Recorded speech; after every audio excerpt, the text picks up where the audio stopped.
All right. And I think we're live. I started recording. I'm good. And now we are live. And welcome to the live. Yeah, why not? What's going on? LordCognito, Ebontis, Tie Guy Travis.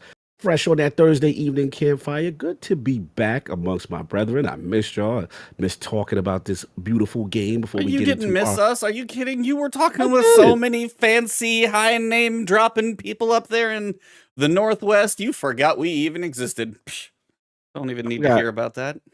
I forgot a lot of things. But I didn't forget y'all existed. Yes, I've been busy. There's a lot going on, but good things. But it's good to be back. It's good to be playing this game. Good to be what? It's good to be back. It's good to be back. Oh, back. Okay. Yeah, what you thought I said? So what have you been doing since you weren't here last week, Senor Cognito? Yeah, man. You were incognito last week, so. Incognito outside on the West. PAX West, my first one. I've always done East. I've always done E3, but I've never done PAX West. So I got a chance to cover that. It was really cool. Some great networking opportunities, some great indie games. The indie game scene is thriving, alive, and well. Got a chance to meet up with some really cool folk and individual. And yeah, man, it was a lot of work, but I want to shout out my man, Bill Stillwell, the impromptu cameraman from Epic Games, who I enlisted his services, and we were able to cover the event together. But yeah, good dude, and so many people I met, and we'll talk about all that, during the show. But yeah, man, it was really cool. It was a cool event, and I'm glad to be back and settling in. And E, what's going on with you, man? Me? Lots of Destiny. Mm. Trying to keep up. Just trying to put out content as frequently as possible. Some of us play this game. Some of us travel other places, do things. That felt like a shot. No, I'm just called out. No, honestly, it looked like you got to meet some very, very cool people that I don't know if they were bucket list and you met them before, but there were some very, very cool people that I saw that you were meeting. Cool. So just shout out to what looked to be some very nice replies to your meetings as well, because everybody seemed really cool about it. So that was you were just making the rounds. That was like Xbox head here, Xbox head here, Xbox head here. Where's my office? I need one. Come on. That's like it's like he's trying to weasel his way in there, but. No, I want to shout out Reggie though. I got to shout out Reggie. Oh, dude, I saw that picture. I was like, holy crap. Pleasure. That was so cool. I didn't expect that to happen. And that Travis is over here. Look, you met a lot of prominent people. Cool. Cool. I think Reggie's probably pretty cool. I gotta bet. He was cool. You know what I mean? Like, hey, shout out to the Bond nerd. He did not. But yeah, man, it's some really cool cosplayers that I never thought I'd get a chance to cross paths with that I did. And yeah, man, I got nothing but humble things to say. The fact that I even know who the hell I am, I'm like, okay, say that's always cool, and people respect what we do. So yeah, salute. It's a humbling experience to hear that. And shout out to Kai from Spawn on Me, and just a lot of people, man. It's just so many people. Anybody who. And shout out to the devs, because what really meant a lot to me personally was like, hey, I remember you covering our little game in 2017 and 2018, and now we're doing this project. You know what I'm saying? And that's the stories I like. To me, I'm always going to be pro developer. I'm always going to be loving to see where things start and like their beginning, their origin story kind of thing, and to see them grow. So yeah, salute to them. Nice. Travis, what have you been up to besides? Obviously, you're always busy playing something else. Oh, took the week off. Just sleeping all the time? No, I've been super busy. It's kind of insane. I just finished, and by just finished, I mean about 4 seconds ago, reviewing the new, pretty good timing. I just finished it. I'm reviewing the Disney Life Sim game. Oh, you guys heard of it? Yeah, I think it's on Game Pass, if I remember right. It is on Game Pass. Disney Dreamlight Valley. Yes. It is an Animal Crossing where instead you hang out with a pantless duck and Donald. Thank you. A Hawaiian demigod. Yep, and got that one. Yeah, an ice queen. I'm gonna try to find the worst anthropomorphized dog in there. Like, you got that too? Or? Not a dog, according to the creator. I'll have you know. I looked it up during the course of this review. What the hell is what is that then? He is a Goofy. Oh, he's a Goofy. Okay. Pluto is a dog. Yes. Goofy is a Goofy. Really? That's a distinction for Goofy? That is a distinction. Goofy is a Goofy. He's just his own thing. Okay. Not a dog. I never Not knew a dog. this. What makes him able to get with a cow, though? Excuse me, sir. We haven't introduced you yet. Yo, he checked it. It was like security. It's like, you know. What else is a security check? I like that. No, I'm just kidding. What is a yeah? I was like, I'll take that question. What is a how do you define a Goofy? Have you seen Goofy? Thank you for using the same word in a sentence type equation there. Please use this word in a sentence. This is me using this word in a sentence. Thing. He's his own thing. That's all I have to say. I don't know. Is it species? That's what I read. Apparently, I mean, have you seen Floppius? Have you seen the iconic A Goofy movie? Goofy have movie? You seen it? A Goofy movie? If I have, it's been for forever. Yeah. It's a movie where Goofy has a son named Max. I believe it got a sequel. Oh, so is Max also a Goofy? Max is a Goofy, and you see other goofs in the movie. There's a whole high school of goofs. I can't. All the other with characters this are whole goofs. thing. This is just they're not dogs. No. They're a whole other creature. See, this is what happens when you preview these games. They just like get in your head, and now you're not a preview. It's a review. I did a full review. Full review. It's like, excuse me. I put 3 to 4 hours into this review. Thank you. Right. That's right. I just want everyone to know that this review was really difficult for me because I watched my first Disney movie when I was 20 years old. Oh, wow. Due to the abject poverty of my upbringing, I did not have access to movies, and so it was great. It was enjoying there you go, silent violin. You know, it's he actually looks like he's ready to go down with the Titanic playing that thing. Yeah, he does. All right. Well, before we go any further, let's bring him in since I know he's champing at the bit. At least I remembered. Welcome to The Last Word, episode number 214. The plundering continues as the story of the season is sowing more doubt about the motivations and histories of each of the characters involved. Iron Banner is back with a surprise new mode and a long-needed Crucible win, which reflects our guest journey with Destiny as well. Great times, followed by a needed break, but an inevitable return when a spark kindles that fire once again. Sometimes when you least expect it. He started his gaming journey back with the 8-bit Mario like many of us, and when those epic Nintendo franchises went 3D on N64, they really did blow his mind. But anyone who is a fan of Myst could never really be too far away from video games.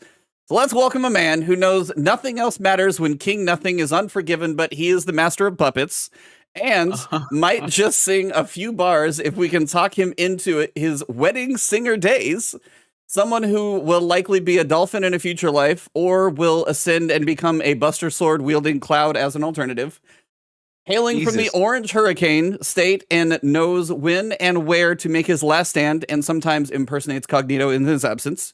Friend of TLW, ILP, LSM, and maybe a few more acronyms. Welcome, Alex. How you doing, man? Or Sephiroth. I'm doing very well. What would you like us to call you? Sephiroth, Alex? Alex or Seph works.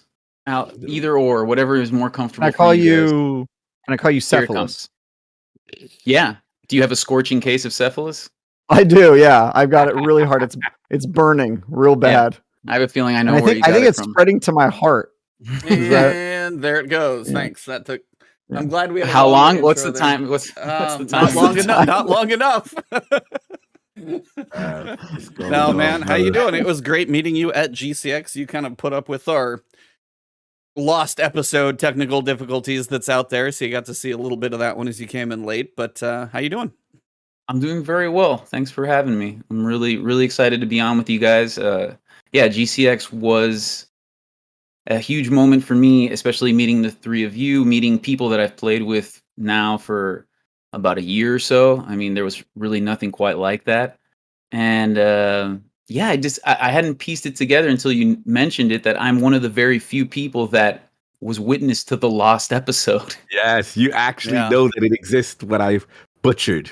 Yeah, that was crazy. I have looked at it and tried. I don't think I can make anything coherent out of what's there. There was like 5 different clips that were like duplicated. I can't even find the beginning of the episode. That's the problem. I don't know where to start. I don't think D Flawless is ever going to talk to any of us again after that. He gives me dirty looks now every time I see him. Yeah. I feel like somebody that read like the Dead Sea Scrolls and was like, I can't wait till this is published. No. Yeah. They actually let D Flawless host that Bungie Lightfall reveal as reparations for that episode. Yeah, it was a apology. Wonderful choice of words, sir. Thank you. Tab is on fire right now. Anyway, moving on. We are 5 minutes into the episode, and we have been fired, demonetized, and probably copyright struck all in 5 seconds. But look, We're rowdy. We're rowdy today. We got a rowdy episode, boys. Get him out here. Spicy. Oh, what's happening? All right, I gotta go first because I gotta go. Yeah, I know. In 64, I know where this is Mario going. 64 and Ocarina of Time. Those are like game-changing moments for me in video games. Like I got all 120 stars on Mario, Ocarina of Time. Like I played the gold cartridge on 8-bit, but then you get to Ocarina of Time, and it's just like, damn, yes, I love these Zelda games. So I gotta know. Give me your history on both of those franchises. Both Mario, kind of give me some top 3 through the years, and same with Zelda as well. I gotta know where you're at on both of those. Well, the funny thing about my Nintendo history is it started in, the late 80s when they got me the NES and I played Duck Hunt and the first Super Mario like it was my job. And then my parents just completely ignored the Super Nintendo. Like it never existed to me. Man. Have you Which is back a travesty. to it at all? I know. I have. Rest assured I have.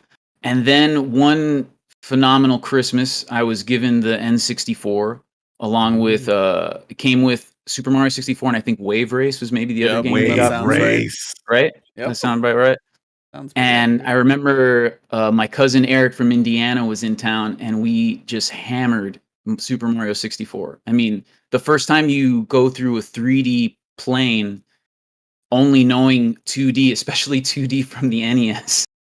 I mean, words can't really capture what that must have been like for little prepubescent Alex. So it definitely stuck with me. Yeah, exactly. Maybe Sephiroth. So, and then that's just Mario, but Zelda, Ocarina of Time. That's what took me to that's what showed me what.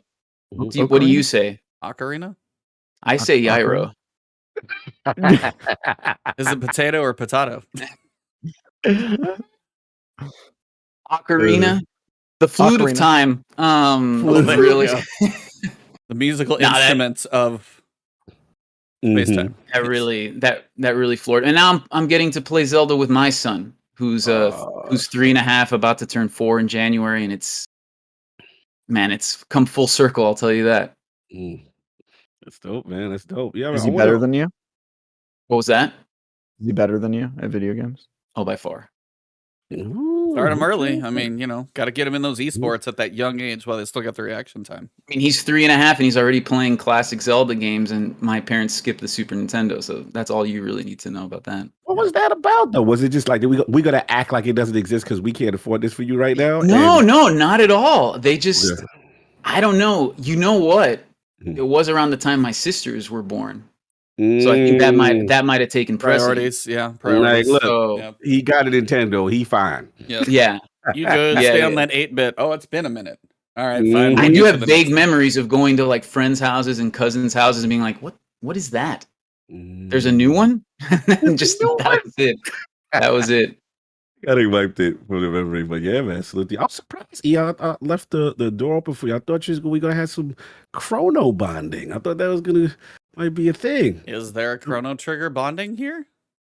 Chrono Trigger is one of my favorite RPGs of all time, and I only got to play it on the 3DS when I imported a copy from Canada because it was impossible to find the physical copy down here.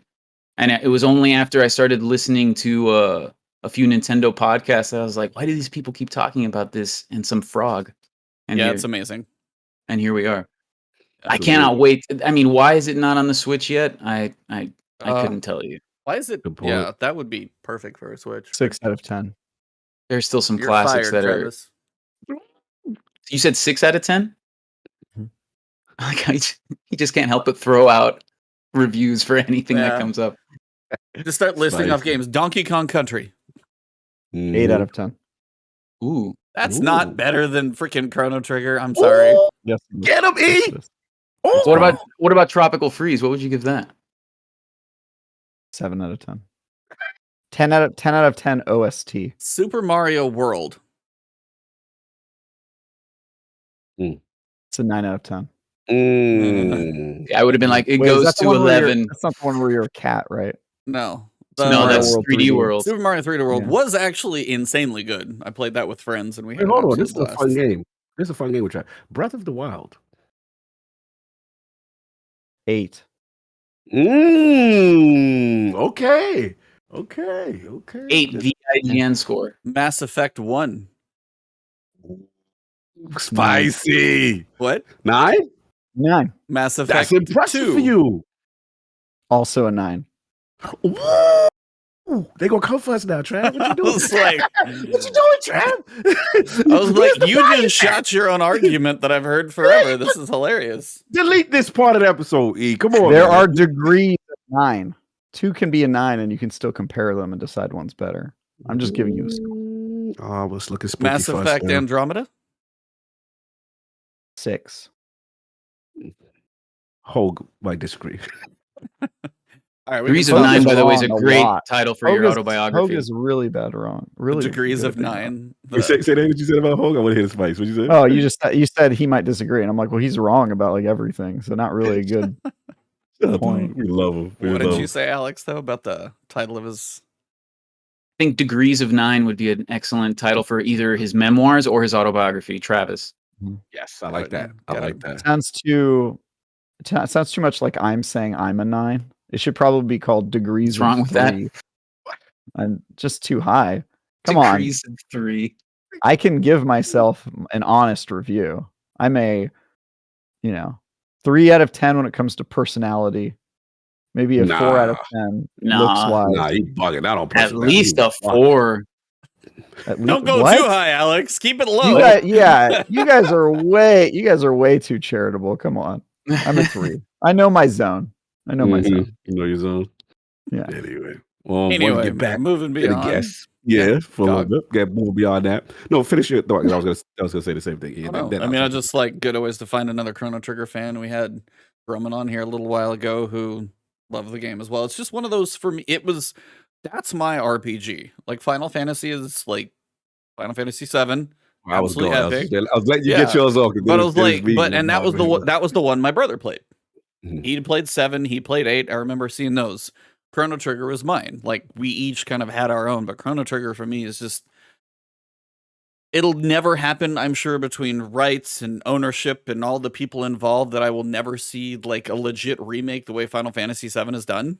But man, if the hype that would build around a Chrono Trigger remake the way they're doing Final Fantasy 7 right now, because you don't have to do it in a series. Maybe they would, I guess, I don't know. But if they could just do it in one game and just drop that would be, it'd be amazing.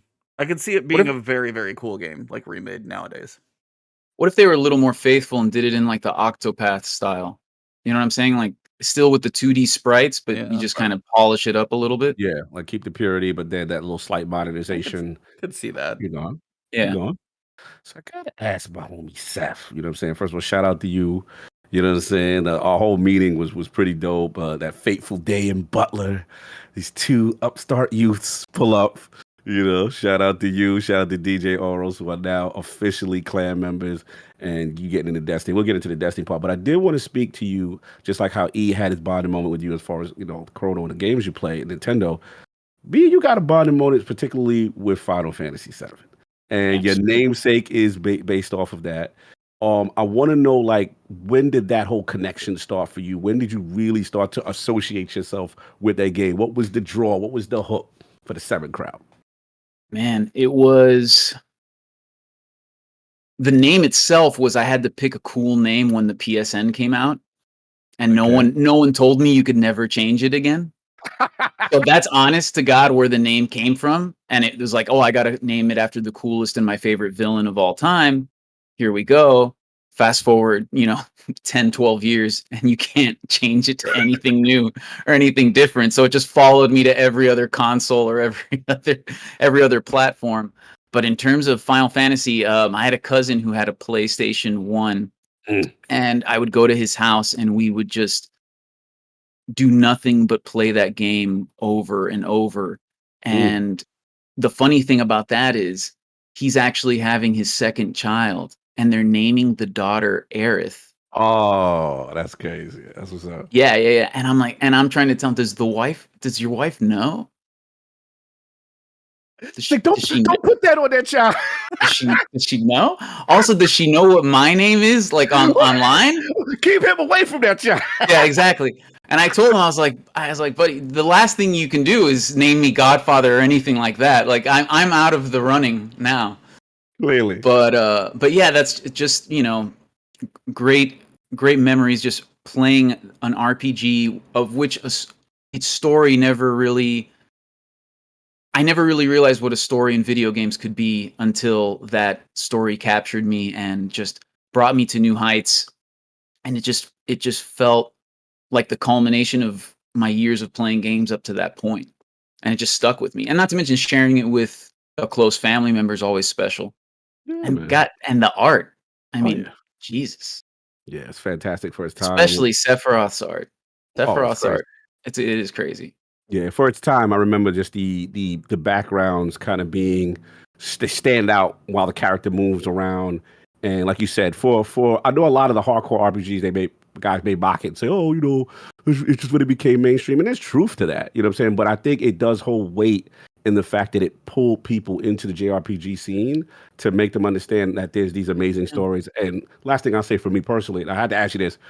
What summons meant a lot to me because I never see anything like that in a video game. When you got the material, you got your first summon. Any particular summons? Yes, and I'm thinking of him right now. Because I know mine was like I would say Leviathan, Knights of the Round. Obviously, I'm a lord, so the damn thing took forever to go through. But I'm just curious, any particular materia summon? I got him right here. We got him. Hold on. He's ready. He's about to start first word podcast with this. Okay. Yes. Which one? Odin, for sure. Odin. And then I also remember when that one would get summoned, and then we actually started getting into the mythology of the name Odin, which also just went on and on and on. So yeah, I would go with Odin. What was the fire one? Ifrit? Yeah. No also doubt. A really cool design for sure. Good choice. Leviathan. Of course. Come on. I'm just making that connection now. Leviathan. Yeah, Leviathan. There you go. That's a good choice. Trav, any questions for our esteemed, almost dressed as good as you even today? I think it is for you, Travis. It's for you. It's for me? Yeah, I wanted to be the first guest on here that made you feel underdressed. You think I feel underdressed? Can I ask you a few follow-up questions about your suit? You can. Let's go. Is that tie pre-tied? Oh, 100%. Yeah, that's not overdressed. You know what else? I don't mean to criticize you, but your tuxedo shirt. When you've got a tuxedo shirt, the important thing is that you see the buttons here, they're actually cufflinks. You see, that's the whole point of the tuxedo is the tuxedo high pleat shirt. You want the buttons to be removed so you can insert customizable cufflinks. I didn't know you owned the pirate shirt from Seinfeld. What you have there, this is your standard pleated tuxedo shirt, as seen in Casino Royale, worn by James Bond. What you're wearing is an off the rack Ross shirt. Don't do that to the boy. With a tuxedo over it, which is. Did you buy that on eBay with the knowledge that it was worn by James Bond by any chance? Yo, they gonna go at it. We gotta break it. Anyway, the clothing podcast will be next week on Wednesday. Tune in, and these two are gonna just go at it. They just gave us a tuxedo sandbox in the meta. Somebody's like, "Don't knock the boys." What's wrong with my puffy shirt? It would be you. Those are cufflinks. All right, so you got the cufflinks there. What you're missing is you need the. See, I'm not right. Shirt right and now, usually it's on the ones that only show when you have the jacket closed. Sometimes, right? So yeah. If you look down here, you'll see these are just normal buttons. Yeah, faux buttons. Cufflinks. Gas buttons. Yeah. So I just thought I'd.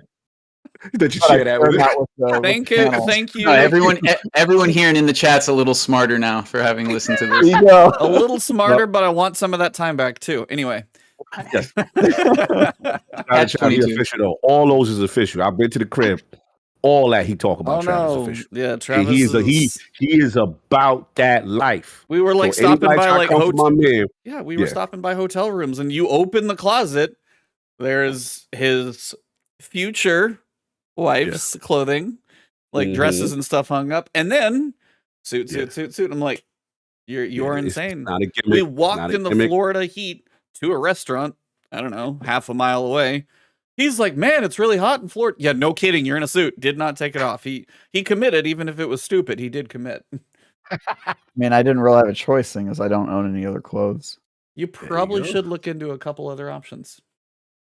They are tailored, and it shows. Alternative idea. Never leave San Francisco. Climate. Okay, let's see what we do. We'll see. That's my counter suggestion. Anyway. All right, here's a real question for Seth. Let's go. Are you asking Dewey, or are you going to No, ask? I'm prepping him. You usually set it off. Good. Yeah, you can leave a little bit of like climactic silence, before you ask a question. Here's my question, bro. You ready? I am. That is one hell of a pregnant pause. Go ahead. What that KDA like? In trials or in Crucible standard? Crucible. Crucible standard, it's at a 1.76. That's hard. Not bad. He put in work. I'll be seeing him. We doing his thing. Trials, I had to climb out of a hole. I hadn't played in so long, and that was like the first thing I think our clan brought me into. With DJ, Toop, and DMG out, they brought me into some trials, and it reminded me just how hardcore some people can get. But I've been able to climb out. I think I'm at a 1.02 now. In the trials. Yeah. That's probably better than me. I mess around in Crucible so much. My KDA is like rock bottom. It's like pretty bad. Horrible. Same thing. Messing around, objective stuff, weapon trying and stuff before I settle in on a meta. Killing myself with a rocket after every match just to. Are we wiping? Oh man, we're playing PvP. Shit. Yeah. Well, I do that if I kill the whole team and I'm super hyped on it, especially if I've got heavy ammo, I'll just like kill myself with a rocket launcher. And it's the last thing they'll expect. Yeah, and then somebody will be like, that messes up your KD, right? And I'm like, oh, I always forget. I'm like, oh, that's right, it does actually count. I forgot about that, even though the match is technically over. I prefer people like you than the people that quit and do crazy things to preserve their KD, though. I'd rather that side of the spectrum. I don't really care about KD. I care about winning and going to Lighthouse, but like absolutely, absolutely, at any means necessary. Yeah, watch them anti-cheats. But anyway, have you been playing Destiny since the beginning? I've been playing Destiny since D1. Yeah, I came in, played D1 pretty hardcore through its ending, and then when D2 came out. Right when the Leviathan raid dropped, my wife and I had our first child, and it just took a backseat for obvious reasons. And I was out of the. What were they? What were those reasons? Just wanting to play other games and just sit back, relax, kick my feet up. That is obvious. You're right. It's the chill time in life when you have a newborn. So yeah, I don't. Accurate. Yeah. I cannot overstate what a wake-up call having your first kid is. So that took a backseat, and then I thought I'd given it up. I was just not going to get into it again. And then my buddy who lives down here, who's not nearly as into it as I am now, was telling me, "Hey, you should try it out again. You should get into it. It's gotten a lot better." And this was right around when Season of the Lost, I think, started, which was the longest season in recent memory, right? So it was a perfect time for me to jump in, gave me plenty of months to catch up to where a bunch of our clanmates are. So anyways, I was into it for a couple weeks, and I decided to go up to Butler and meet the Last Stand Media crew, and that's where Cog and I had a little chat, and the thing that hit us off was Destiny. Yeah. And he immediately mentioned DJ's name. And he goes, DJ will help you figure things out and will show you, what you got to do and just Sherpa you. And as soon as I entered the Vault of Glass with the guys and DJ and heard the chant, one of us, one of us. Just a few jokes landing. You're like, oh, I'm home. Yeah. It's good. Especially it's good. Vault of Glass. Like for that to be the first thing that, that brings you back in. Mm-hmm. What I remember so vividly from D1 was that Vault of Glass, man. Like you thought D1 was cool and you're like, oh, this grind, Forever 29. Everybody remembers that. Oh yeah. Like this is the worst. And then you play Vault of Glass and you clear it for the first time. You're like, I've never played anything like this. 100%. Anything like this. And there's still nothing like it when in a first person shooter. Yeah, raids are something different. Raids? Yeah, exactly. Ooh, they are something different. Mm-hmm. Continue. Yeah, coming back to that with the ILP clan and getting Vex to drop, I think on my second run with you guys, like it was incredible luck. I know that face. Damn. It's coming back tenfold now because I haven't gotten an exotic raid drop in quite some time. All right, Jesus has not been kind since. Yeah, I'm still going like, hey, Rolk, you got anything for me? Because no one's gonna run this with me now that King's Fall's out. Yeah. Like I got corrective measure. It was such a pain in the butt to use. I got it on like, because we were running like probably 2 weeks. I probably got it on like my 10th because we were almost running 2 a week. I probably got it on like my 10th, but I still don't have most of the raid exotics. So that's the only one I got was the one that was so convoluted. Side tangent, sidebar. With corrective measure, correct me if I'm wrong. It feels like when I run that raid vow stuff, like I just feel like I don't see it drop, even if I don't. Yeah. I feel like I'll run it and I'll be like, yo, anybody got it? No. You know what I'm saying? It's just weird. What about you, Trev? Like, do you feel with vow corrective measure the drop rate's a little weird? No, I think people just don't do that raid. I got it. I kept at it. I did it like 10 or 12 times and I got it. I mean, for me, Eyes of Tomorrow, just anecdotally, was way worse. I never saw anybody get that. You have the story. And, yeah, I feel like Anarchy was worse. Oh, yeah. Anarchy, I would have never got if it wasn't that hustle that they did the checkpoint drop rate. Yep. Yeah, the checkpoint. I would have never got it. This feels on par with maybe Vex, where some people get it kind of quick, some people just take forever. It's just kind of one of those random things. Apparently, its drop rate is like 7%. It's 1 in 20.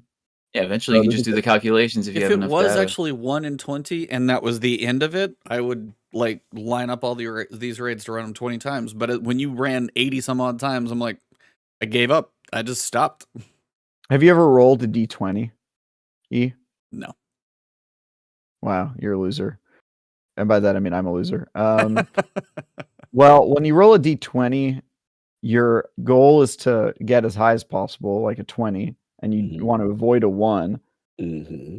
And so people are constantly surprised when they play tabletop RPGs at how often they either roll a 20 or a 1. They're like, there's so many other numbers. Why do they come up so much? And it's really not that hard to figure out. It's 1 in 10. 1 to 10 is going to be the most extreme option. And so 1 in 20 can feel like forever because you're doing raids to roll the die one time. Right. Yeah. But the odds are really not that bad.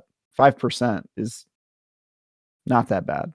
Yeah. So I mean, if you have smooth, if you have like a smooth group that runs it consistently, like it's bound to eventually not feel too bad. But then if you're like, I gotta look for an LFG to try and get one put together, you gotta struggle through it. Maybe it's a couple of hours or more, and then you finally get one run at the boss and you don't get it. You're like, ugh. That's why eventually it just comes boss runs.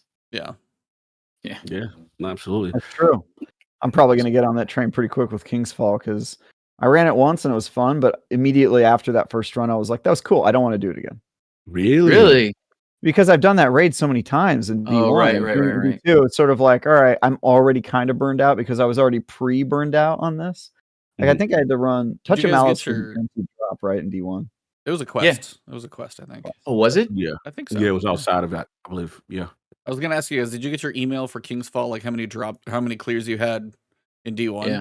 How many did you have? Anybody remember? Are you asking me? Oh, I just didn't know if you guys remembered. Mine surprised me. That's why I remember. I'm gonna look that up. Yeah. What is it? Raid report? I mean, like Bungie sent an email that emailed. Yeah. I don't know if Raid Report would have it, but it was one of Bungie's emails. They just sent it out. Anyway, when I was raiding a lot, I cleared that thing 62 times. So that was when that's the most I've probably ever run any raid. So when we jumped back in there, I was like, kind of have an idea what to expect here. But we talked about it maybe last week while you were gone. Yeah, I guess that would be right. Timing's off. There's something about the number of boss encounters in there and things like that that still set it pretty high on the list. So it definitely still holds up. And I think the tweaks they made with Oryx actually being true DPS, not all just about the bombs. Yeah, some of the tweaks and stuff. Overall, I would say like it was they did it justice, I think. I think they did it justice. I was gonna ask you that because you know, obviously I know how you feel about it. You know, shout out to the clan. Addict, you know, DJ, that's their favorite raid. And when it's your favorite, you know, I know how the purity sometimes is important. And the question I had for you, which you seem you answered already, which was kind of like, you know, did you like that change with the blights and actually doing true DPS? Because the response, the feedback I'm getting is like, yo, we like this. This feels right, and I enjoyed it. And I ain't gonna front. Like for me, you know, my only issue was that it was just a long raid. It's a rage raid, right? Yeah, so you're gonna be in it. It's beefy, and you got to commit. My only issue what really just turned me off was you did all that, and I hated the drops back then with the perk systems and stuff that they had in D1. So the raid weapons didn't feel weighty to me. They didn't feel like this was truly worth all of this. You know, back then, Defiance. I mean the machine gun, what is it, Quillam's Terminus was good, but it wasn't the majority of the weapons. But now with the origin traits, now with the perk sets of D2, now these weapons hold weight. And now I've heard people, you know, comment. I heard Touch of Malice is outside. I haven't seen it. You know, I mean, I think Pixel from our clan got it, right, Seth? I'm not sure. Pixel, I think, Pixel got it. DJ's got it. Yeah, DJ got it on his like second run. Toop got it. And yeah, DJ got it. And I think that's it thus far. But overall, I just want to ask y'all, like, how y'all feeling about these weapons and just Kingsfall in general? Just for everybody. I just was curious, being that I'm catching up with y'all too. Yeah, I got a bunch of the weapons. They feel decent. They're definitely not a reason to run. The exotic is a reason to run. You like that? Cool looking armor, I still think is a reason to run, at least for Titans. For sure. The shark.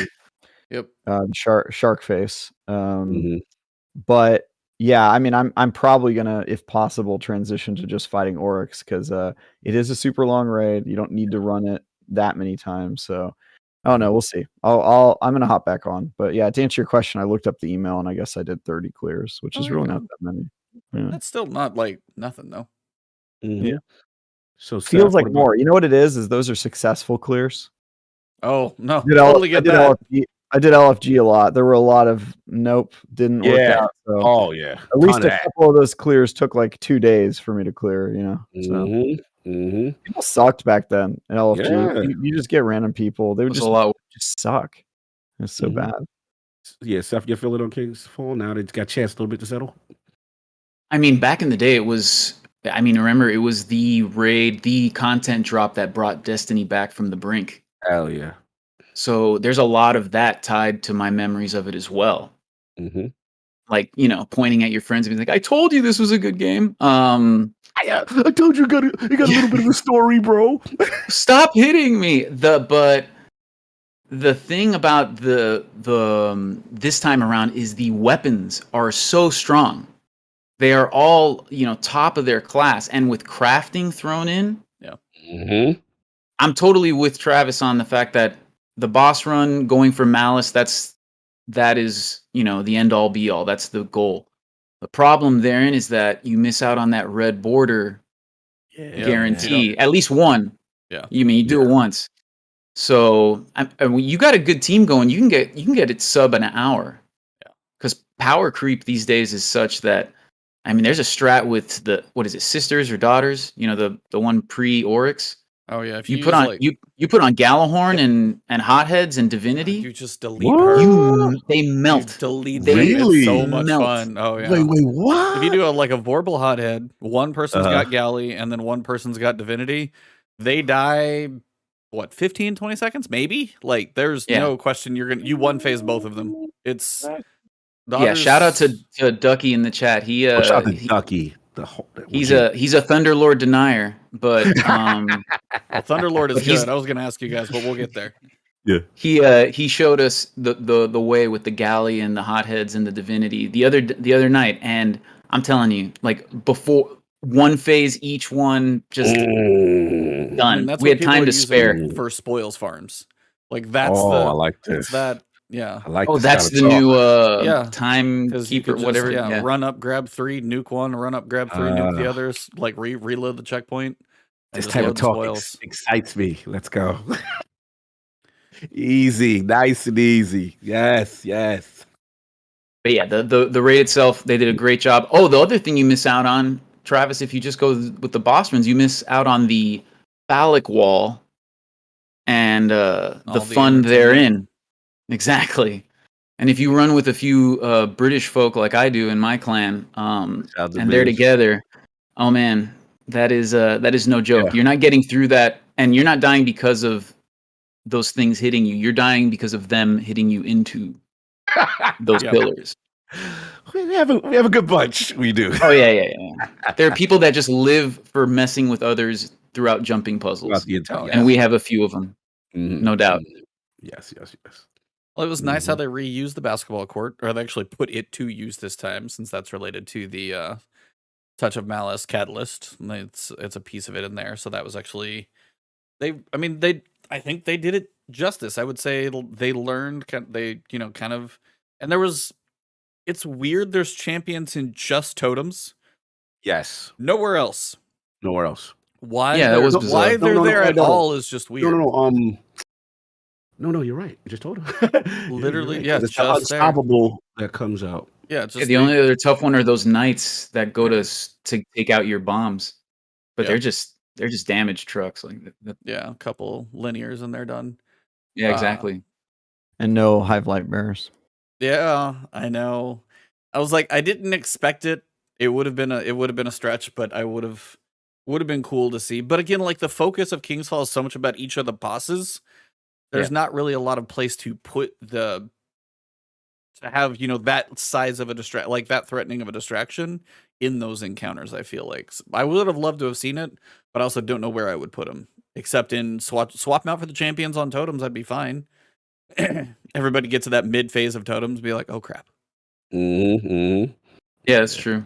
But you wouldn't have to make sure you have the damn champion mod on when you start up the raid. Please. Oh God. So many wipes. We could replace the wizards that you fight in the like War Priest. Yeah. You could also do the knights for War Priest. You have to run up to those anyway, right? You have to run up and grab their effect. Yeah. Or do you just get it when you kill them? No, you're talking about those blight knights. Blight knights. That's during the damage phase. They would just have to make that timer a little more generous, because you'd have to finish them, and then you'd have to pick up the thing and then go run it. So it's just kind of more of a time consumption thing. Yeah. Apparently there's a glitch on War Priest though, so you don't have to read the totems, which that is the only change that bugs the living hell out of me. Really? The main person has to step on and then step off, and then okay, it's not me, it's one of you guys. I'm like, just step on, figure out which one it is. But apparently what you do is the left and the right just stand on their plates, and then the middle person gets on, I think it's either gets on or gets on, gets off, and gets on, and just one person has it. You don't have to read if all three are standing. There's a trick to that. Yeah, there's a trick to that. Triggers the Yeah, it just triggers the red aura. So look that up to make sure I don't tell you wrong. But there's a way to basically just left and right are on, and then whenever that person actually activates it, just somebody gets the buff and you're good. Which is a way to get around it, because that's the only part of the raid I would change, pretty much. There's probably little tweaks here and there, but that's the annoying. I'm like, why stand on and then get off and then get on again? And then if God forbid somebody gets on a plate, the whole reset the process again. It's just, that part seemed unnecessary. And honestly, with the way, the netcode works sometimes, it's already going to be a little janky. So sometimes that's one of those, make that simpler. That's all I'm asking. I get you want us to read, but it just seemed a bit extra. Not for that. Shout out to Ducky. Go look that up, man. I want to know about this strat. 45-minute clear from Ducky so far. That was his fastest. Beast. That's moving. That is definitely. Yeah, I moving. believe it. I believe it. Ducky's a beast. So yeah, King's Fall. I know we missed you last week. Yes. Yeah. So we also have Season of the Plunder going on right now. How much have each of you guys got to play? Because I know traveling and busy and stuff. How much of the season have you seen so far? We caught up last night, so salute to Ducky, salute to DJ. I was like, I got to catch up, see what's going on. So story-wise, I am all caught up. Travis, what's up that face? That was funny. Seth, I don't know what happened there. Where's he going? But anyway. I'm taking this thing off. That's what's happening. It was too hot. Oh, get him, wow. Trav. Get him, Trav. Yeah. He ain't about that life. He can't hang. He can't do it. Look, I'm some people have it only in the them. bow tie. Oh no! Some people have it in them to kind of carry this power full time, and some people can only handle it for a certain amount of time. Like, you know, wearing the Infinity Gauntlet, kind of it takes away from you if you're not prepared for it. Only certain people can wield the hammer of Thor. You know? I love that analogy. I love that. Right now, his skin is crackling under the pressure. You know what I'm saying? With great power comes great sweat and humidity. My only problem is that he did it off camera. I would have respected it if he just like there he is. That's the most in shape person in the clan. Right in front of the camera. That'd been good. No doubt. No. Continue, please. Yeah. Don't mind me. Boop, boop, boop, hitting the mic with his elbows about 7 times. No big deal. Just undressing. By all means, continue talking about Plunder.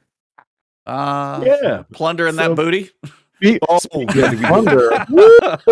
You doing it? Yeah. We have gone left officially. Yep. Oh, No, but X marks Cog, the I wanted to spot. ask you because I know lore and story is one of those things that, of course, always brings you back and kind of is one of your pieces of ranking on a season. So you did finish week 3. yes. I'm Okay, all so caught up how's it looking for you? How's it going? now. Provided Travis wants me to talk, I'm going to respect Trav though if he haven't heard it or wants Travis, to hear do it. you care about spoilers that you'll probably see later? Yeah, I mean, kind of.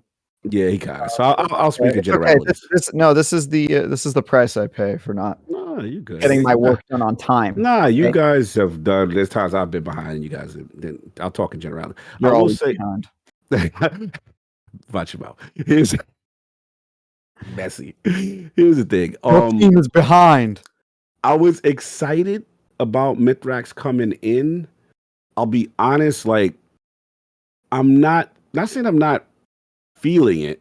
It's just that it's not as interesting as I thought his story would be. And I gotta see where they're gonna go with it because, you know, the Aramis situation, you know, I think I know where they're going with that and the conflict. And, you know, basically it seems like they're focused on each of these, you know, new strange bedfellow allies that we have, seeing what their flaws are, seeing what things are. We're seeing with Caiatl, we're seeing with, you know, everyone else. But honestly, what's more interesting to me right now is the Drifter and Eris.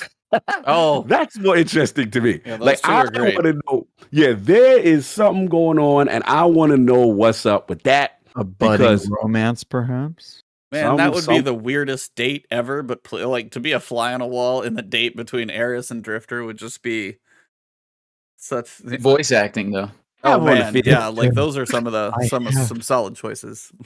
I have feelings for you, Drifter.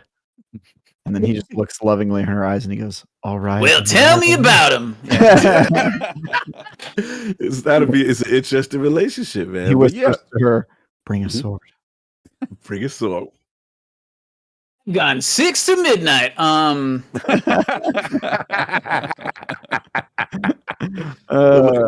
am very curious. The thing I will say though, I want to know where they go with the Ido situation. She's Because I cool. think that I like how the stuff on Twitter's like everybody's like repping for Ido. It's like, no, we must Yeah. protect Ido. Like you are the one. One thing that I did like though, one thing I have to say, this is my highlight of the season so far. Mini spoiler is not too bad, Trav. Is Mithrax when he get upset. Oh, dude, don't cross him. Yo, we call Spider out his name. Listen, Eugene. Now, I've never seen him. He's always humble in the house. And see, like the fun part of the season is Spider's hilarious because Spider does not respect none of this fake holiness. So he's like, oh, y'all here just begging for scraps. Y'all here. Oh, this is your new religion now. Oh, they like he's a true fallen, right? And like he's not really with this foolishness, but Spider done crossed the line that time, and Mithrax had to call him out his name. He middle like, named him. He middle named him. Yeah. Keep my daughter name out your mouth. It was one of those situations, and he got off that stage real quick too. Yeah. He's like, oh, easy. We ain't got to go to the violent. Yeah, exactly. That part was my highlight. So I want to see where it goes. It's still a little slow for me. I'm not all the way invested like I was the other ones, but could be some potential good development. But that's my early analysis. What about you, Seth? What you thinking? Alex? Spider's the best character. Who? Spider's fire. What'd you say? Spider. Oh. Yeah. That's our man, DiMaggio from Gears, right? That's our man. Irreverent. He's irreverent, as we all should be. No doubt. Yeah, Seth. But yeah, as far as the season's treating me, I feel like it is a little slow story-wise, but it's such a breath of fresh air from how sad and haunted and just bleak the previous season was. And that goes in line with how bleak the monotony and the repetitiveness was of some of the stuff we were forced to do. So it kind of worked. But it's a real nice approach to get some jokes in there, get some levity, and get some real fun stuff with the pirate theming and the plunder. And the seasonal event is just a little more varied and has some more nuance to it. So you get to experience something different each time. I'm sure that'll wear thin as soon as we get a few more weeks in. And the videos will start coming out like, did they misstep with Plunder or whatever the title. But time for Bungie to walk the plank. There you go. Exactly. All the different pirate ones will come out. He's on fire with this today. But I'm really liking it. I'm really enjoying it thus far, especially just as a juxtaposition to the previous season. It's really nice. Actually, if we're talking about studios that need to walk the plank, the question of the internet is, does 343 need to walk the plank? Jeez. That's the question on the internet right now, and you can take that however you will, but that one just fits a little more at the moment. Discussion with Travis's podcast mate from the Bitcast. Oh, I listened to all of it. It was good. Yeah, go check out Defining Duke Ultimate. It's a good 2-hour show. So, but it's that was a phenomenal episode. Yeah, that was excellent. Oh, thank you. Now we wanted to get balance, and you know me. I like hearing different perspectives, and Ains brought it. Chris Reagan is an absolute beast. You know what I mean? Love the kid, and yeah, I'll be happy when he fixes his echo. Yes, he knows it. I mean, he's like, he just moved in, but every time he'd talk, I was like, oh yeah, there's that tinniness in my ear. No doubt. Well, yeah, check that out. Just for emphasis. I also talked about that issue ad nauseum with Ains. I think I gave Ains some of his talking points. I think I prepped him for that. Yeah, he was ready. You did a good job with him. He was ready. He doesn't know that much about live service, and I'm like, well, 343 isn't really that abnormal for its live service. It's sort of doing what everyone did. Like Destiny sucked for the first year. You know, all the live services sucked for the first year while they're building the live service team. So Anthem didn't survive the first year. Yeah, a lot of them don't survive. A lot of them don't survive. That's the thing. You either suck for a year, but you stick with it, and then you survive, or you suck for a year and then you don't stick with it, and then your service dies. You either die the hero or live long enough to become the villain. Waterworld, great movie. Oh my God, what is wrong with you? That was good. I think it's Lord of the Rings, actually. Yep, that was good, actually. But yeah, man. You were saying, what do we ended off on? The season of the Plunder, the change, the levity, nice change of pace. We'll see how it goes. Next season will be serious. Oh, 100%. And then Lightfall will be completely ridiculous. Lightfall will be synthwave. Yeah, that will be the season of techno beats. All I can say is when we load into Neomuna, I want to hear Sandstorm as the theme song, and I'm good. By Darude? Yes, exactly. Classic. Yeah. I heard Deadmau5 is doing the entire OST. Oh, there you go. Yeah. The new Destiny expansion soundtrack in collaboration with Deadmau5 and David Guetta. Yeah. Yo. Daft Punk, they're back. There you go. Daft Punk. Yeah. Harder, better, faster, stronger, and more. So, what about you, man? How are you feeling? Season of the Plunder. What you feeling, man? I mean, it is the juxtaposition between what is probably going to be two very heavy seasons, because I can imagine whatever 19 is the setup, Kalos coming in, planting his butt on Neomuna and all that stuff going on, something has to get us from the levity of pirates and then the emotional baggage that we just worked through. Somewhere we get from both of those to that. So somewhere in 19, things are going to go probably downhill. Right now, it's a little light, but right now is it's weird. It's almost like early Destiny where we get these like vague pictures of characters.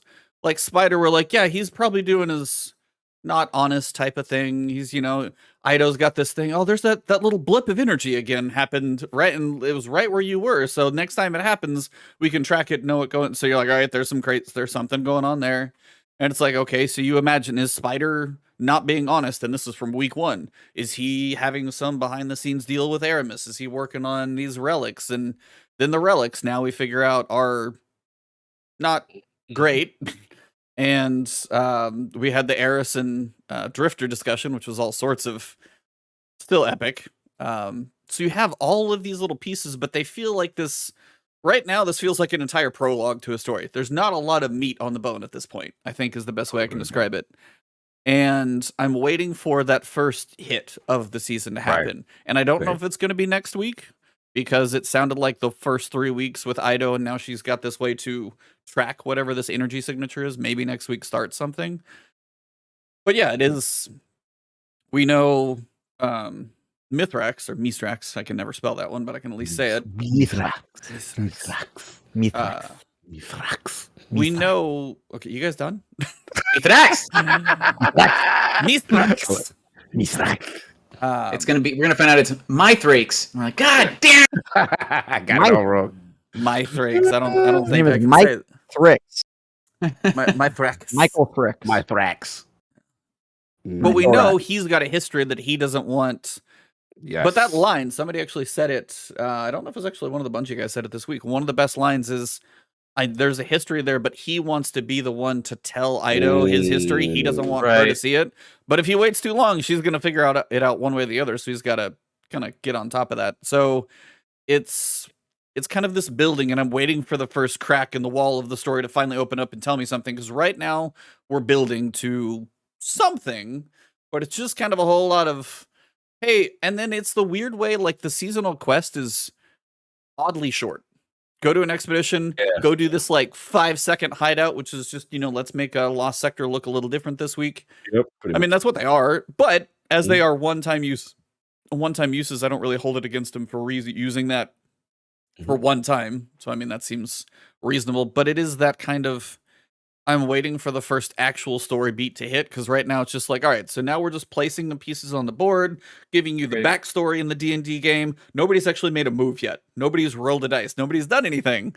So that's kind of where I'm at. It's like the activities, as you said, we've got Catch Crash, which there is a little bit of, variability in there, but you're like, yeah, I got 1 of 3 rooms and we go out. The bosses are different.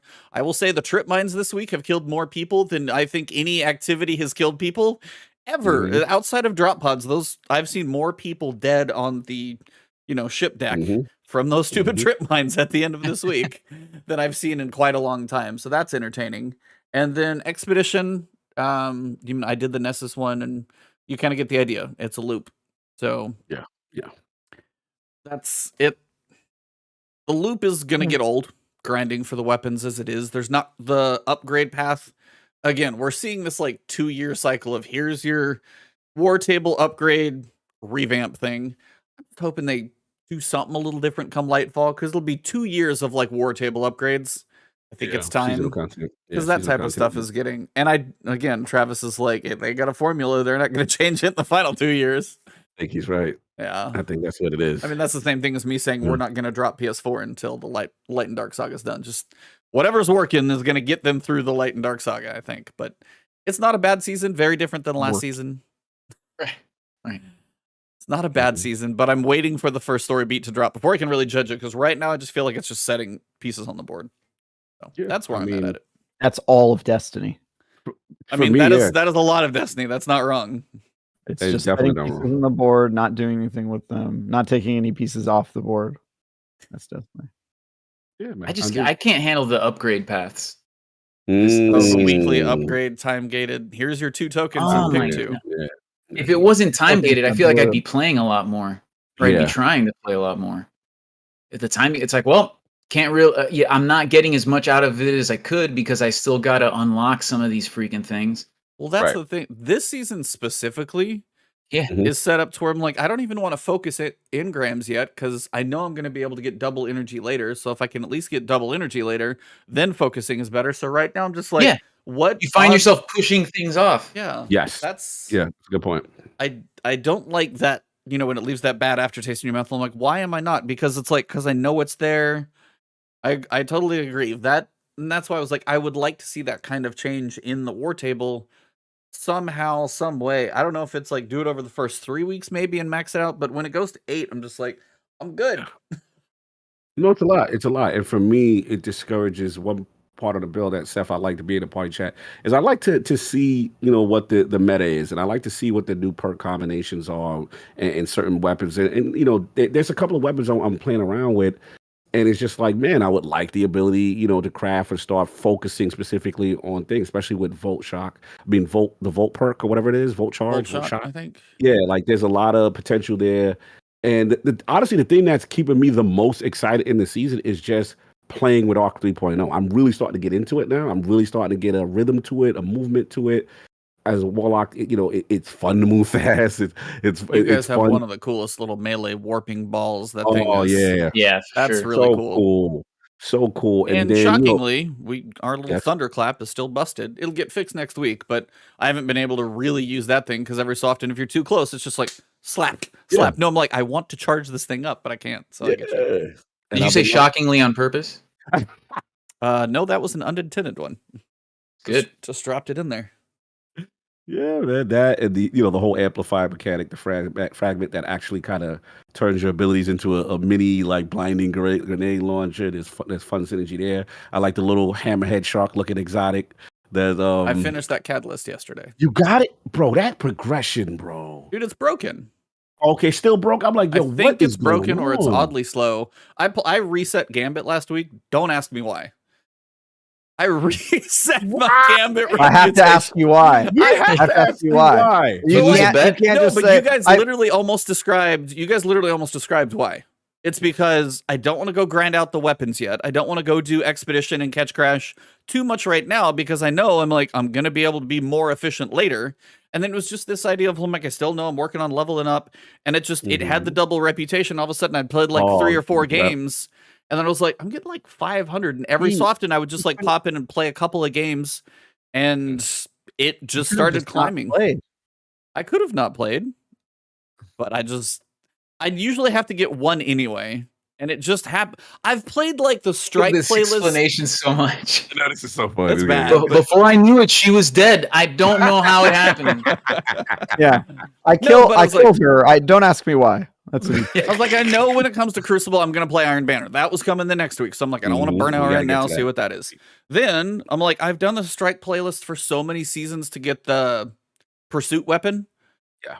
Right. And then finally I just like started playing Gambit and I saw the reputation. It was like, and it just kept like going up because of the double rep. I'm like, why not? So it just was. And just I was messing around with Arc 3.0 a little bit, having an odd. You like how many in justifications Gambit. Yeah, in Gambit though. He's like on his 4th excuse.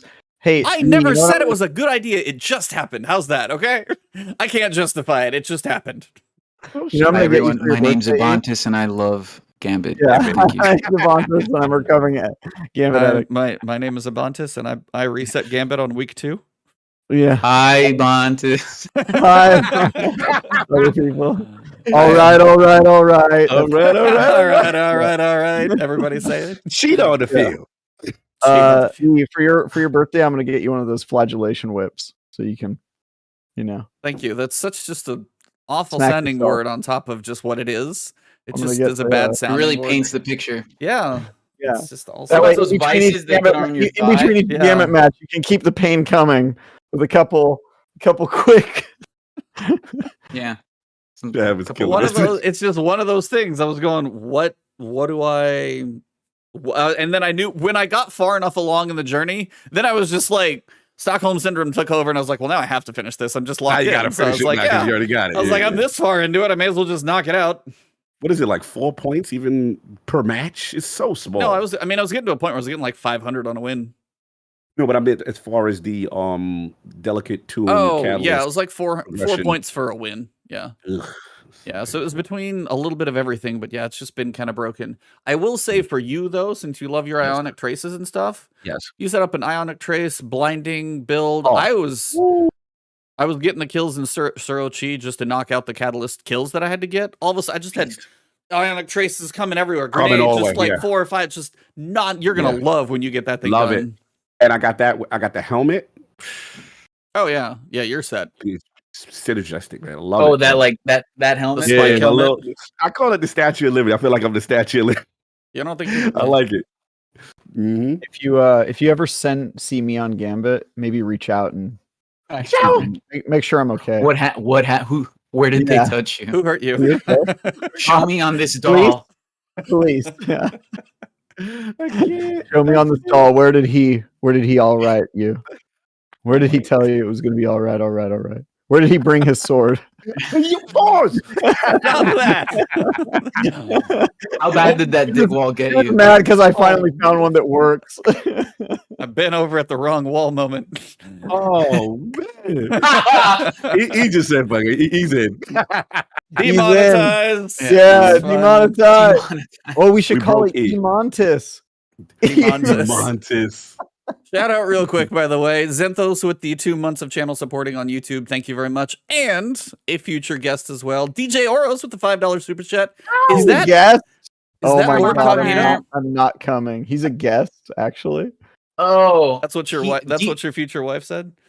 DJ's saying that because when we were at GCX for a few times, quite a few times, I would introduce myself as LordCognito, and he would introduce me as LordCognito to random spectators. Random people. Yeah. Yes. Oh, this is Wow. LordCognito. It's like that's not LordCognito. It's like you proved me wrong. You had to take even that from his culture, huh? You just couldn't leave it. They can't let me have nothing, Trav. They can't even let me have. Add that to the list of reparations. Yeah, Exactly.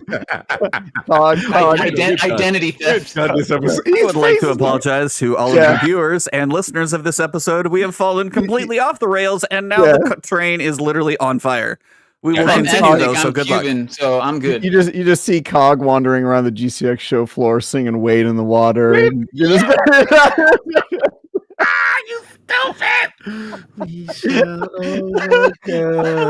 they took my name.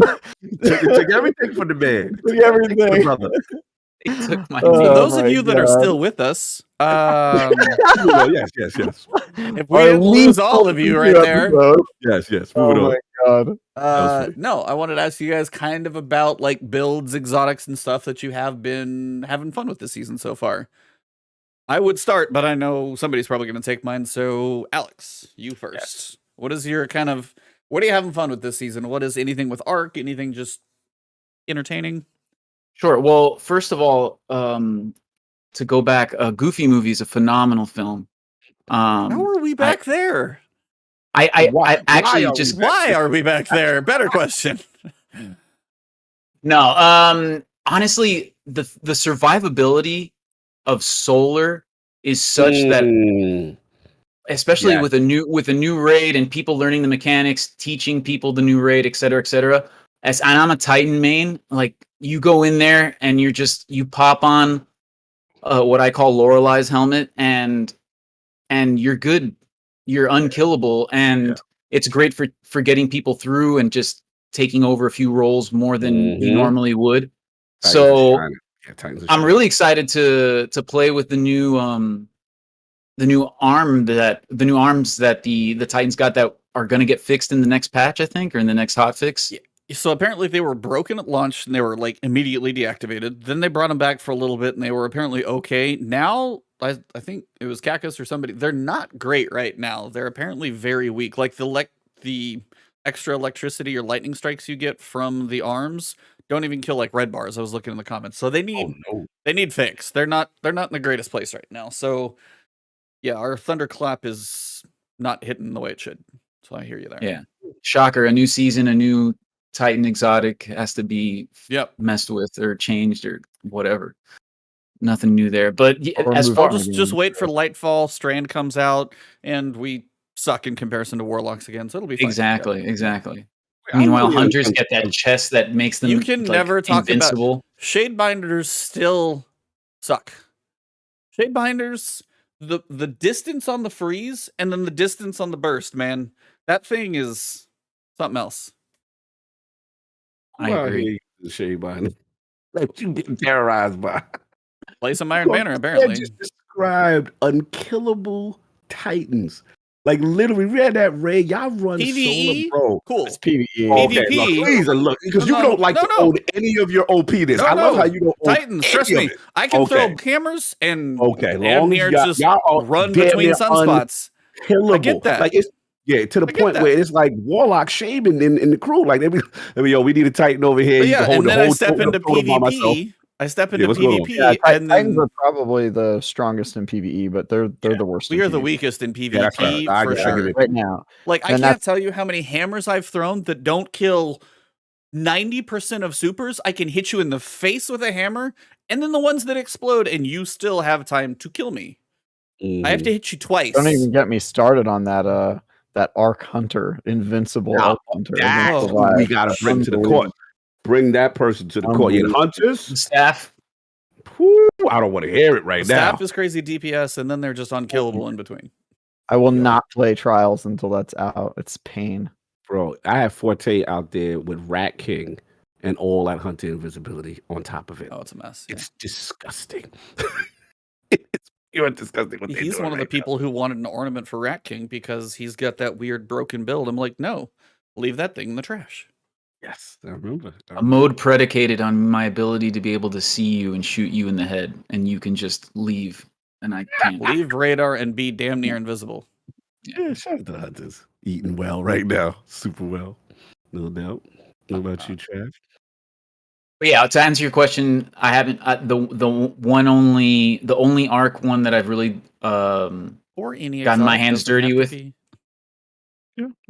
No real exotics. I did a Lost Sector the other day to get our little helmet friend for my Warlock. Yeah. Mm-hmm. So I'm gonna try that out. And as far as the Hunter's concerned, it's just I always stick with my Stompies just to be able to move. I know they got the ding with the airborne effectiveness, but it's still just the passive increase to movement speed and how I can jut around, whether it be PvE or PvP.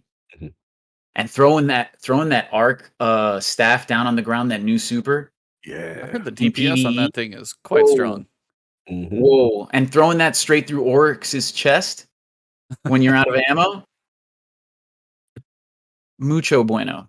Nice. But that's definitely the most arc I've had. I gotta dive into Warlock and to Titan more. Fair enough. Travis, what about you? What are your loadouts been consisting of?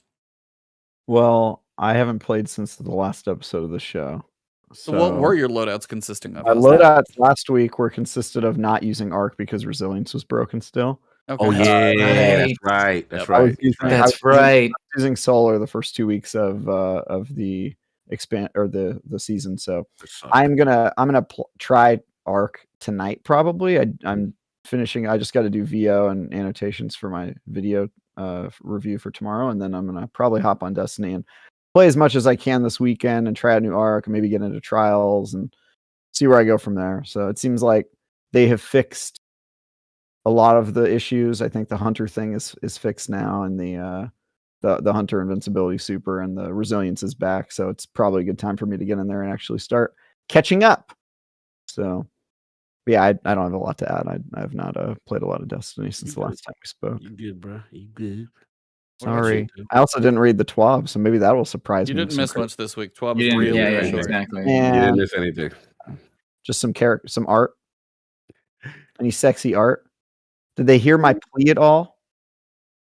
I tweeted about adding dating sim mechanic to Destiny. Did they? I don't think they're not joke, but that would explode. Didn't act on that yet. Can you imagine how many people are simping for like Rolk and other stuff? Like, oh my god. That'd be huge. Cog, you have to be in favor of this as a Mass Effect 2 stan. Do you understand? Yeah, relationship mechanics. Let's go. That's the mobile game with NetEase. Perfect audience. That is true. Like right there. Nailed it. All right, Bungie, we'll just take 10%. Thanks. Let's give us our cut, baby. That's it. Oh, they put it on the mobile phone so you could play it with one hand. Cog, what are your loadouts this season so far, please? We cannot hear you laugh, though. That's a thing. Ooh, yeah. No, just been messing around with the artifact, messing around with a lot of the new perk trades. Still surprisingly been going back to the Vow of Disciple weapons. They've been really still good. I mean, Insidious's arc, so it doesn't come off. Like, yeah, Insidious, man. It's out here. I've been rocking that pretty strong. But to be honest, I'm really enjoying it. Thunderlord changes is pretty impressive. The damn catalyst still have not dropped for me yet. I'm still upset. I don't like that catalyst. It is a game changer. Yep. That's literally the title of my video. Right Game there, changer catalyst. Just been messing around. Thunderlord literally makes that gun basically Actium War Rig. Yes. It is fantastic. And even in DPS tests I saw, like, I think maybe our guest next week, Aztecross, I think he did a damage test, and Thunderlord with the Catalyst was not shabby, like, by any means. Shabby. Yeah. Shout out to DJs like Thunderlord. He is Thunderlord. Is his person. Absolutely excellent, yeah. Yeah, salute to DJ. But yeah, I've been rocking that. Kind of love. I like Overload machine guns this season. I think that's kind of interesting. I want to get that Scout, the Season of Plunder Scout with Volt Shot. Hearing good things about that. Volt Shot. Oh. Yeah, I'm hearing really good. That's kind of seeming like the new Incandescent, right? Oh, so for sure. Like, yeah, but now you get the kill, you reload, you do the thing. I want to get the shotty with triple tap Focus Fury, the slug shotgun from Season of the Plunder. That's one that I'm hearing really, the Stasis really one? good things. Yeah, the Stasis one. I want to get that. But I'm gonna be honest, the Delicate Tomb. I'm in love with that weapon. I've always been a fusion.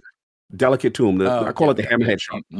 Yeah, like I'm in love with it, man. It synergizes so well with 3.0. More traces, more energy. I proc amplified. I'm fast. I'm moving all over the place. I'm blinding enemies, and it does solid DPS as a secondary. I will tell you though, in PvP though, it's trash. Oh my god, I think so bad in PvP. I went in there. I'm like, I'm doing like half damage, and I'm looking at the range stat. It's not good. Yeah, it's literally as if someone.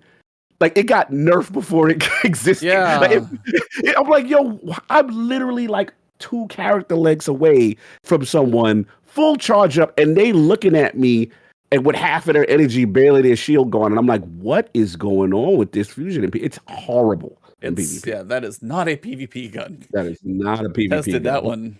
Ow. But I will say this in PvE, the biggest thing I had to mentally do with it, because I love it so much, is you have to hit fire with it. Yeah. It feels weird because I'm Oh, really? Yeah, intrinsically, I always ADS. But that gun is made to do spread damage better. You're supposed to hit fire with it. And once you see, like, it wipes mobs out. Like, I love it. I've been doing that. Storm Chaser, got my Taipan. I'm working on the God roll there to get my linear joint popping. And, yeah, man, just getting my little weapons. And obviously, I'm going to get King's Fall pop. I know I got to get that. I got the Scout, but I got to get, the higher.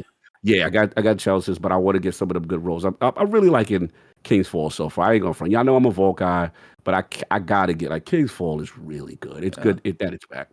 Yeah, I want an incandescent Zoli's Bane. I want one of those. I got the Dragonfly Firefly, which is almost like no way. I got that on one of my early rolls, but it doesn't really, because we were on Golgoroth when I actually probably started using it. And you're just shooting down a hallway, and things explode. And I even had Dragonfly Spec on it, but it didn't seem any crazier than one or the other. It seems redundant, basically. Pick one. That's what I like. Now it's just 2 color explosions. Yeah, hooray! It's like now just different visual effects more than anything. So right. No, for me, I would definitely say Thunderlord. Totem's Encounter, just put it on and you're good. You don't really need anything else. Really? Oh my god, Totem's so good, because then you'll sit on the plate, and then the longer you're on the plate, the more enemies you kill on the more plate. You get. Yeah, so I'm just sitting there, just bing, bing, bing, bing, bing, bing, bing, and now with the Catalyst, you don't have to reload. Oh, it's beautiful. Shout out to Mickey and Ollie. Yeah. Yep. They called that. They called it. Yep. So Thunderlord, I used that on day 1 raid. So that was. What else you use? What other weapons you liking? Wish Ender.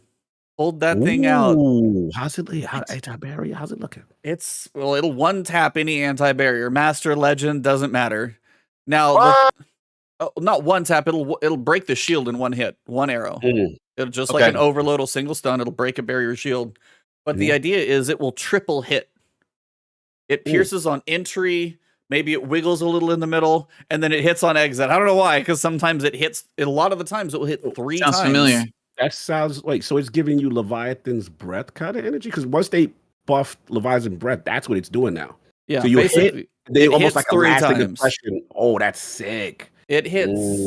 So I was doing like a DPS test on it, and it was about 25k, and then say Arbalist was 29k. Without like buff, equal level, stuff like that. They were pretty close.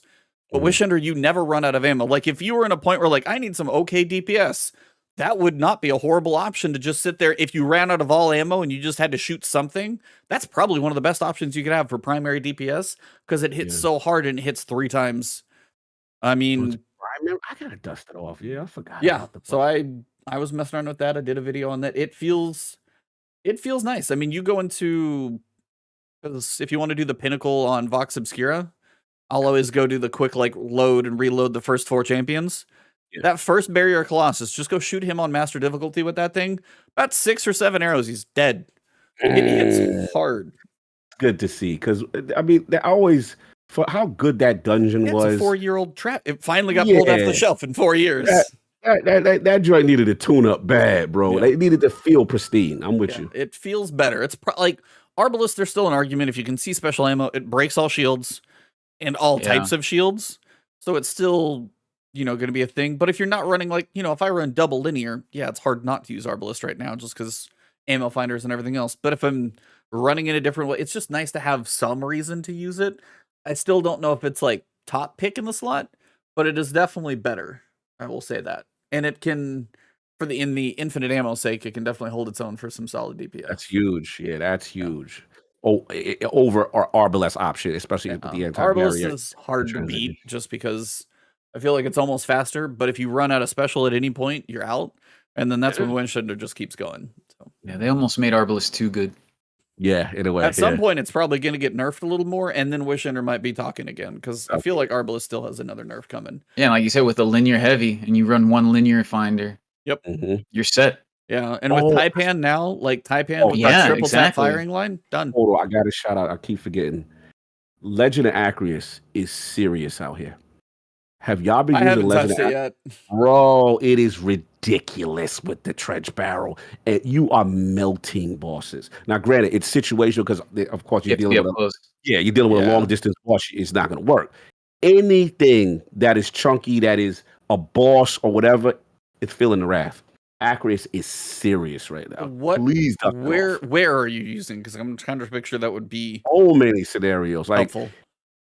Strikes, I've used it in Nightfalls before. Like it does not matter. It's tearing through things. I'm talking about boss DPS. The only problem you're gonna have is if it's a distance boss. That's it. Yeah. So he just wants to know how it performs in Gambit.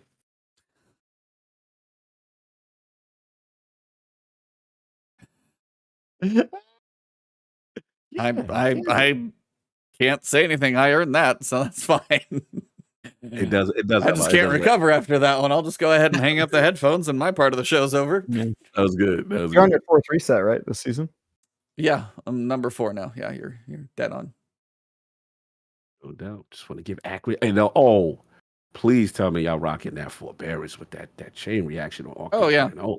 I know that's just a cheat code. Reaction and business assassin just. That is a cheat code, right? The legendary spot too. Thank you, Vile Disciple. I don't need to go back.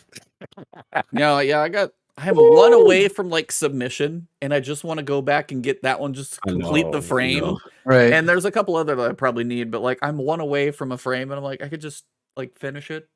I know, saving me.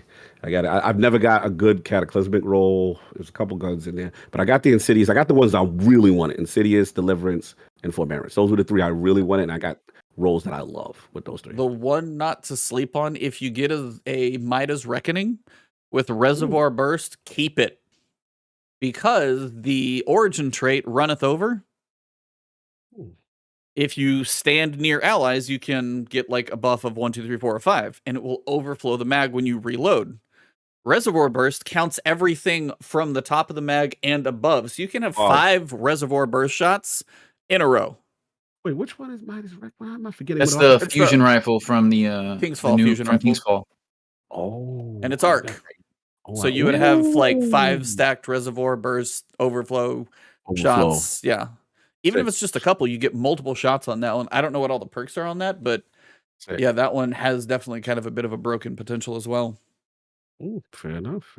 Yeah, something with like Unrelenting would be nice too. Reservoir Burst Unrelenting hit. Yep, it's there. No.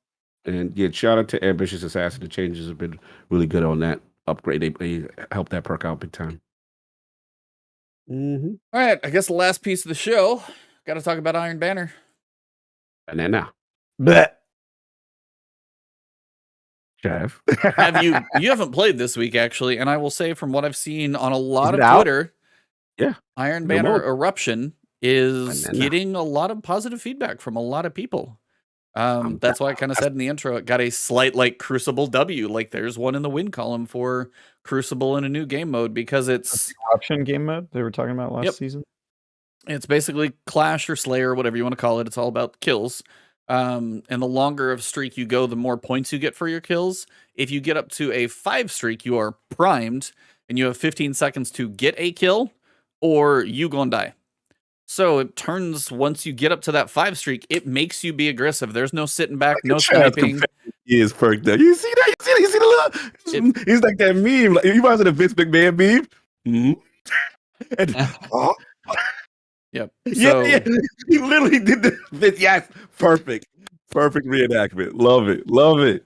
If you guys aren't watching the video, you're missing a lot. I will tell you. You're missing a lot. That was a classic. Thank you, all of you audio listeners every week. You guys are very consistent. That's a good one. But check out the audio or check out the video. No doubt. Sorry, what was I saying? We're talking about. You're talking about how Eruption. The mode works. Eruption. This is all making me very excited that I did not have time to do Iron Banner seal last season because that sounded like a nightmare. And it's actually much easier to do that seal as well because the worst one was Orwings Maul. Travis is just loving this. Go on. Orwings, whatever the triumph that you had to do for the like objective kills, and the only way you could get progress on that was like getting the Rift Bear or picking it up. Now it's just killing everybody seems to work, and you probably, if you kill the primed or surging people, you get a little bit. It's so much easier to do that this time. So yeah, if you're gonna Travis is over here. In there. He got a ball in there. It's a semi-competitive mode. Can your fiance walk in right now, please? That'd be so great. This is the coach from Waterboy. It's pretty fun, man. It's pretty fun. Seth, what's your feel? Did you get a chance to rock? Because you're a PvP guy. It is an absolute blast. As much of a breath of fresh air the seasonal content was for the story, this is, 10 times that.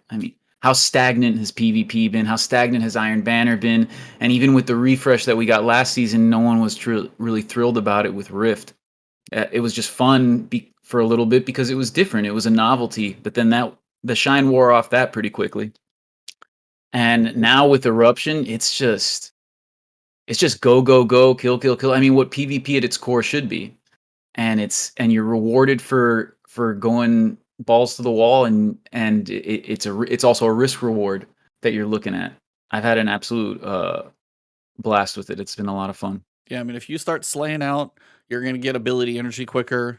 If anybody on your team gets primed, they give you a little surge of ability energy. But man, if you can get primed and then start just going off with a super or something, you can stack up. I've seen the points be very far apart, and then somebody climbs way back really quickly. It's very fun mode that I hope they make permanent very quickly, basically. And it sucks we're only going to see it one other week this season. Yep.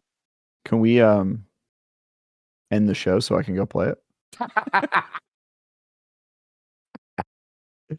It's a really good time. And the 2 new weapons they added are at the beginning of the rank up. Yeah. Which is nice. Yeah. Travis just went to go play. He's sold. If you guys need to find Travis's content, he is on IGN. Go read his previews and reviews over there. Yeah. All right, we'll finish this up as a 3-man show. It's fun, man. It's really good, nice change of pace. Got a couple of matches in there. I need to play more so I can really get down with the flow of the match and stuff like that. But it's a welcome change. It's competitive mode. I like the pulsing red icons on the map. There they are. You know what I'm saying? Oh yeah, when you're primed, it's like everybody either runs or everybody team shots you, as somebody said in chat. It's trouble when you get primed because you have limited time to work and everybody's looking at you at the same time. So that's when your super is probably best to be used at that point. Yeah. And maybe DJ will finally, pony up and get his title. Yeah, because he's looking at the minimum requirements for I grinded out last season. DJ, what are you doing, man? Come on. DJ already has a title. Bungie shill. Oh, I was going to say second place in the CAF tournament, but that was the other thing. The CAF tournament. Wow, you were hit from both sides, DJ. DJ just... This is what happens. DJ's been knocked out. Somebody count him out. 1, 2, 3. DJ is done. They got my boy. We knocked him out before he even came on the show. Mrs. Oros, this is why you don't let your son come out here and play with gladiators. Okay? He's about to get... Travis is going to be hopping on the gladiators' backs. What are you talking about, Travis? Wow. He's over there rolling his D20 and be like, look at those meat sacks go. Shout out to GCX jokes. Yeah, those don't seem to end. What was it that they would mix with the advanced? It was advanced God. Oh God. Or Loco. What were they not? It was peach flavored. Oh God. What were they not mixing with the advanced? Crown Royale. Yes, Crown Royale with hydration was. Yeah, exactly. Oh, with like the peach mango hydration and yeah.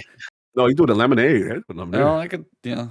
It's like I hardly ever drink anymore, but I can see these mixes working. Actually, I can see that. The theory was you're hydrating yourself as you're dehydrating yourself. Yeah, exactly. You're doing this little up and down thing, so you just keep. It's like Red Bull and alcohol. That's why that always seemed to be. You're also too drunk to be awake, but too caffeinated to be asleep, which is that's the whole Red Bull and a new sort of hell. They call this a drug cocktail. This seems really bad. Yeah. Totally healthy, 100%. Yep, everything's totally good. Use the code. Use code Ebontis or Iron Lord at advancedgg.com. There you go. The code straight to the emergency room at checkout. Savage. Yeah, but real quick, E, if I can, in terms of the Iron Banner thing, like I just, it really goes to show, like, if they put in just a little bit, I hate to use the word effort, but just a little bit of attention. They give a little bit of attention to that so often and frequently neglected part of the game called PvP. People are thirsty for it. They're ready to jump back in, and it's all about when PvP is at its best is when it has the largest player base possible, the largest pool. Off your shirt. Right. Keep talking, but take off your shirt slowly while you continue. I can't. Continue. That's one way to derail somebody completely. That's one way to get me to take off the. I've just got the guest capture ready to turn off at any moment here. Yeah. Make sure I don't get actually, struck or copyrighted. Don't act like you don't want to see it, audience. You want to see it. Come on, you're a little curious. I think Travis is a lot curious, but that's a whole different discussion. I'm not curious. I'm demanding it. This is what the people want. Curiosity on demand. But no, I mean, you said it very well. And we've talked about it before. We hope in season 19 something happens to that competitive, playlist with Glory, which they've said, right? Right. That's something supposed to happen. All of us, I can't tell you how many people we've talked to that would love a ranked playlist of some kind to have the sweaties go into. Like Travis, I think every PvP person we've had on has probably had a very similar mentality there. I hope that's something that they're doing is in the works. You see this like a mode that's just aggressive and fun and not a control-based variation. Right. I mean, that's the thing. I mean, it's not that there's... I think what we're seeing now with PvP and Crucible is they kind of mentioned the refocus, and it took a while from Joe Groth's tweet, Joe Blackburn, when he said, it was like 9 months later, we started to see a little bit of the focus, and he said the maps were going to be coming. Now it seems like we're starting to see a little bit of that, and hopefully this is just the snowball starting to roll downhill, where we get a little bit more and a little bit more, because now that we're seeing them talk about it more in the TWAB, mess around with new modes, they're actually going to be using Crucible Labs on new modes. Iron Banner got a bit of a twist. Like, these are this is what we're wanting to see. Now, if they can get the maps in the mix as well, or a map voting system, I think other people would love. That's probably the thing I see most on Twitter is That'd map be voting. huge. Map voting would be huge. Also, game voting. They should just combine playlists and let Yeah. Yeah, just a preach. casual playlist. Like you Yep. just Casual go in playlist. and you pick the Yep. pick the mode that everyone wants. Playlists, Bungie. Just make 2. Yeah, just make 2. Casual. Yep. Put everything in there. Yeah, you know how you create a bigger pool? You minimize the number of pools. Playlist, exactly. Yeah. Yep. Minimize the I queues. think that this is part of the reason that I get so irritated with people when they're dismissive of PvP is because it doesn't take a ton of, I mean, listen, I'm not a developer, but it doesn't seem like it takes a ton of time to make something like a new game mode or what have you. But what you create is evergreen, and you get a lot of mileage out of that. Yes. Whereas, so you probably put in 5% of the effort compared to the return that you get, and on PvE you have to put like a 500% effort for something that people might only play once. And so it's just like, if you're trying to get people engaged and keep people playing your game, you're going to get way more mileage out of your development time if you just put it in the PvP sandbox. Just a little bit, guys. Yeah, no, I'm with you.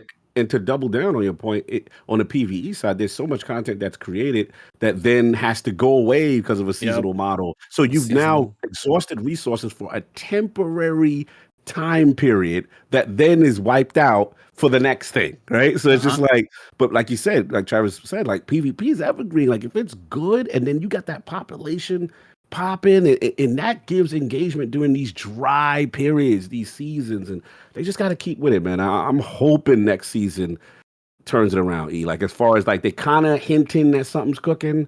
And it would be really good to see because you could tell with this game, we got one mode right now. We popping bottles. It's the hottest. Yeah. Like, oh my God. What's the joke, Trav? Daddy's spending time with her. It's like, bro. That opens like, a different can of worms, but yes. Came home with another different thing. The neglected kids, man. Like, we just want a little attention. He came home with the milk, finally, Cog. It's like he finally got drafted into the NFL. Like he just Alex and I are over here like, okay. Yeah. Dad, I thought it was serious. You guys you're right. I gotta get serious. Let us vent, all right? We don't let the ones without fathers talk about. This show is so far gone. That's totally fine. We were left.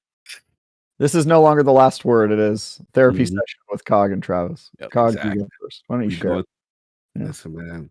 Alex knew what he was getting into, so yeah. You know the crew that you're talking to, so you knew it was coming. You're not a. And he welcomes it.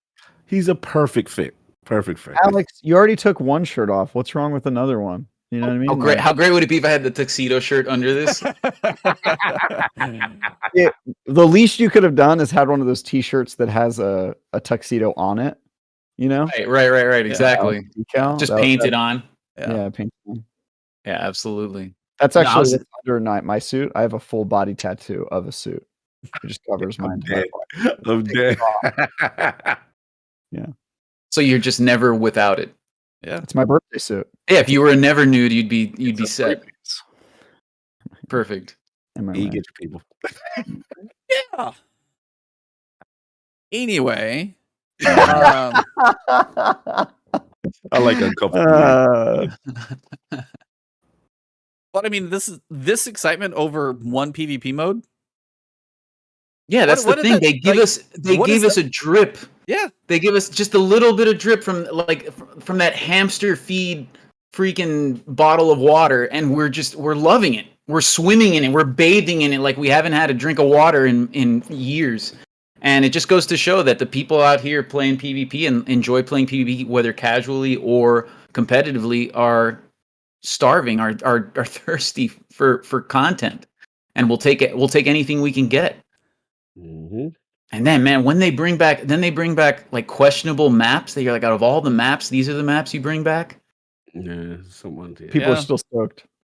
I mean, when you have a drought of content, like, I don't know, you got to have guns to go after. You got to have something to go after, and even that was gone. Like what you would think might be the easiest thing. Like, let's add a gun in the game about guns. If you're hitting me, at least you're paying attention to me. You know, it's better than the neglect. Yeah, I suppose so. Yeah. Great metaphor, Travis. Appreciate that. Yeah. If anybody ever wonders if Travis has some issues, he's right there. He's right there with us. We all do. I'm working through some things, I'm guys. working through some things. Well, as somebody in chat says, you wanted a therapy session. You're a season late for that. That should have been last season. But True. you need to hit up Eris and work through your nightmare. It takes different people different times. Everyone moves at their own healing fair, that's pace. fair. You know what I mean? I think that's the takeaway here. But this kind of brings up where I kind of wanted to wrap this one up because I think Alex It does. No, not that. How? Not that specifically. Yo. I'm just saying the Crucible part, man. Anyway, no, the excitement we get over something like this, and then what happens to be the drought in between. We get this one more week in, what is it, November, I think, when this thing comes back? It's late. Yeah. It's going to be a while.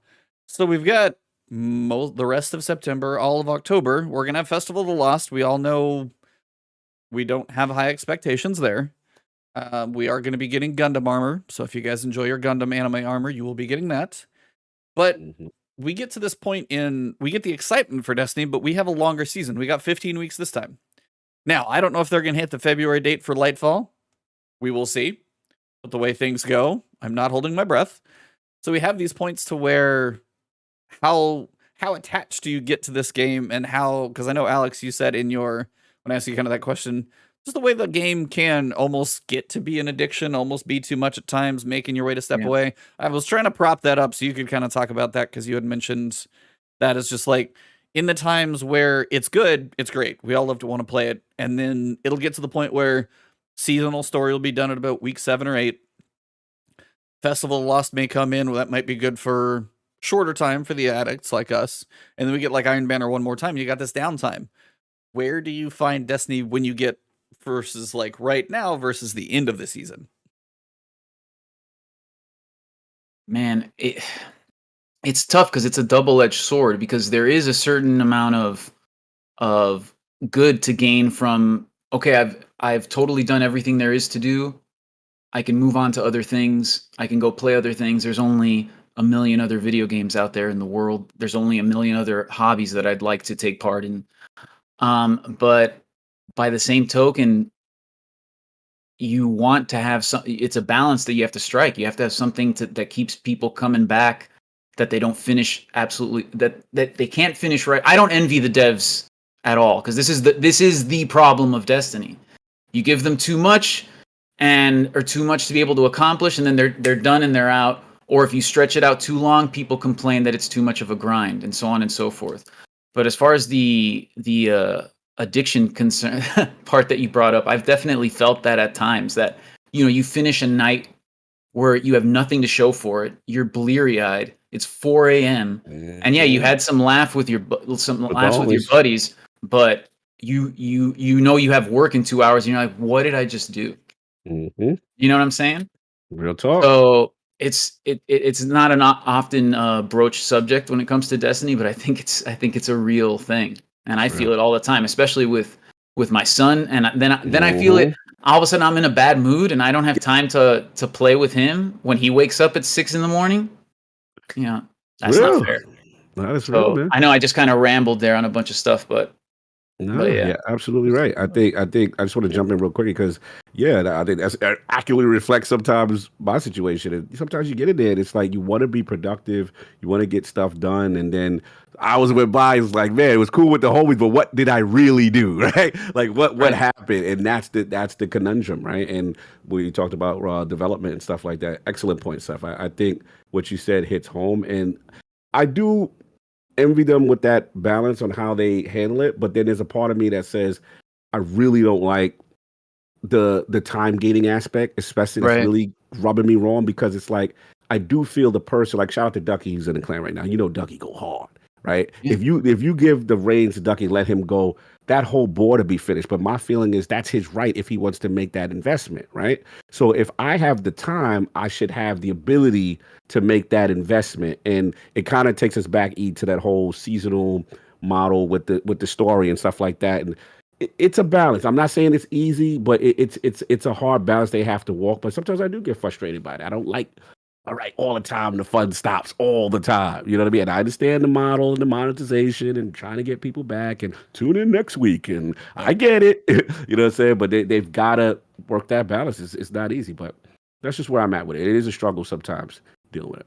Travis, what about you? Because you get pulled every which way from all the reviews, especially this year. You've been, I think, the IGN review quantity master right now. I think you're I am kicking butt. I'm the, so I'm the highest volume reviewer at IGN. Mm. I just say and that's cut with everything. Xenoblade in there, by the way, guys. That's right. Hello, A couple of them were enormous, actually. Oh yeah, Xenoblade is insane. That's what she said. I say just my personal policy is cut everything out of your life, all friendships, family. Isolate yourself. This is the healthy response, everybody. Let's get ready. Guys, listen. Are you gonna let me state my opinion or not? You know, what I mean? Are you afraid of the truth? You know, it's like, no. I like seriously. This is a thing. You only have so many hours in the day. You have to choose what's important to you. Yep. And 100%. for me, you know, I work multiple jobs because I like to work. That's my hobby. I'm a workaholic, and one of those jobs involves playing video games, so I get to have fun while I'm doing it. It's a much more relaxing job than I think most people have. But you know, Destiny is sort of designed to be habit forming, as all games are, especially live service games, and that can work against you. So you know, take it at your own healthy pace, whatever is healthy for you, which in my case is all consuming fire. I think I'm on the same level as Ducky when it comes to that. But you know, for me, my main thing is I play a ton of video games and spend a lot of my time doing that, but it's not Destiny as much these days because I can't make as much money playing Destiny as I can other games. So frankly, chasing that dollar. I mean, that's funny, but that's a huge variable, especially when it comes to you and your life, you know, for sure. And then it comes down to personal culpability too. Like you got to take ownership over how you spend your time and what you decide to do or decide not to do at the end of the day. It's not Destiny's fault if, you know, if you're like, I got to go for that 5 out of 5 red border and I'm going to call in sick to do it. You know, that's a bad we've all thought about it. At least, I mean, we've all like, I'm right there. I mean, I'm never out. I'll be out today. You know, I'll be out today. But dude, it can be crazy. Habit forming is a perfect way to put it. Yep. Yeah. I mean, for me, obviously, it's part of what I do for. It is part of what I do for a living. So when it comes to trying to find that balance, I have not gone as hard as I probably could. Setting a schedule, like working on a video the night before and then streaming during the day. And shout out to those, like Fallout's a hell of like an example at that one because he's a machine for 3 to 4 like hella awesome videos a week that he always has great quality to, on top of streaming damn near most of the time Monday through Friday for good 5 to 6 hours. And you know, when you're making a video and doing everything outside, it's hours and hours of work. So the balance of his life revolving around this right now that's a choice. And again, it's like whether you have kids, don't have kids, have dogs, want to spend time with your wife, and it's like you make those choices of what you're doing. And it is, you know, it's kind of trying to, I will say, playing the later part of the season with more variety in there that I've done has been the healthiest thing for me. Because if I am going to stream, but it's like, there's not a lot going on in Destiny, that's when, you know, Elden Ring, 100 hours of that was great. That Horizon, I've still got, that's my next big backlog one to hit. And then coming up, we're going to have Callisto Protocol. We've got, you know, Gotham Knights. Like God of War. I'm going to play that one. Hell, like for sure. That's going to be a day one release. And it's hitting at a good time because the season's not going to quite be there yet. So that one's going to be one that I have to play because first one was absolutely amazing. So for me, it's the balance of 8 out of 10. It's an 8. No, it's an 8. I mean, to you, it might be. To me, it was better than that. I mean, I just get paid to do it professionally, but yeah. Well, and you can be wrong too. I was going to say a lot of people get paid to do their jobs poorly. Jesus. Not you.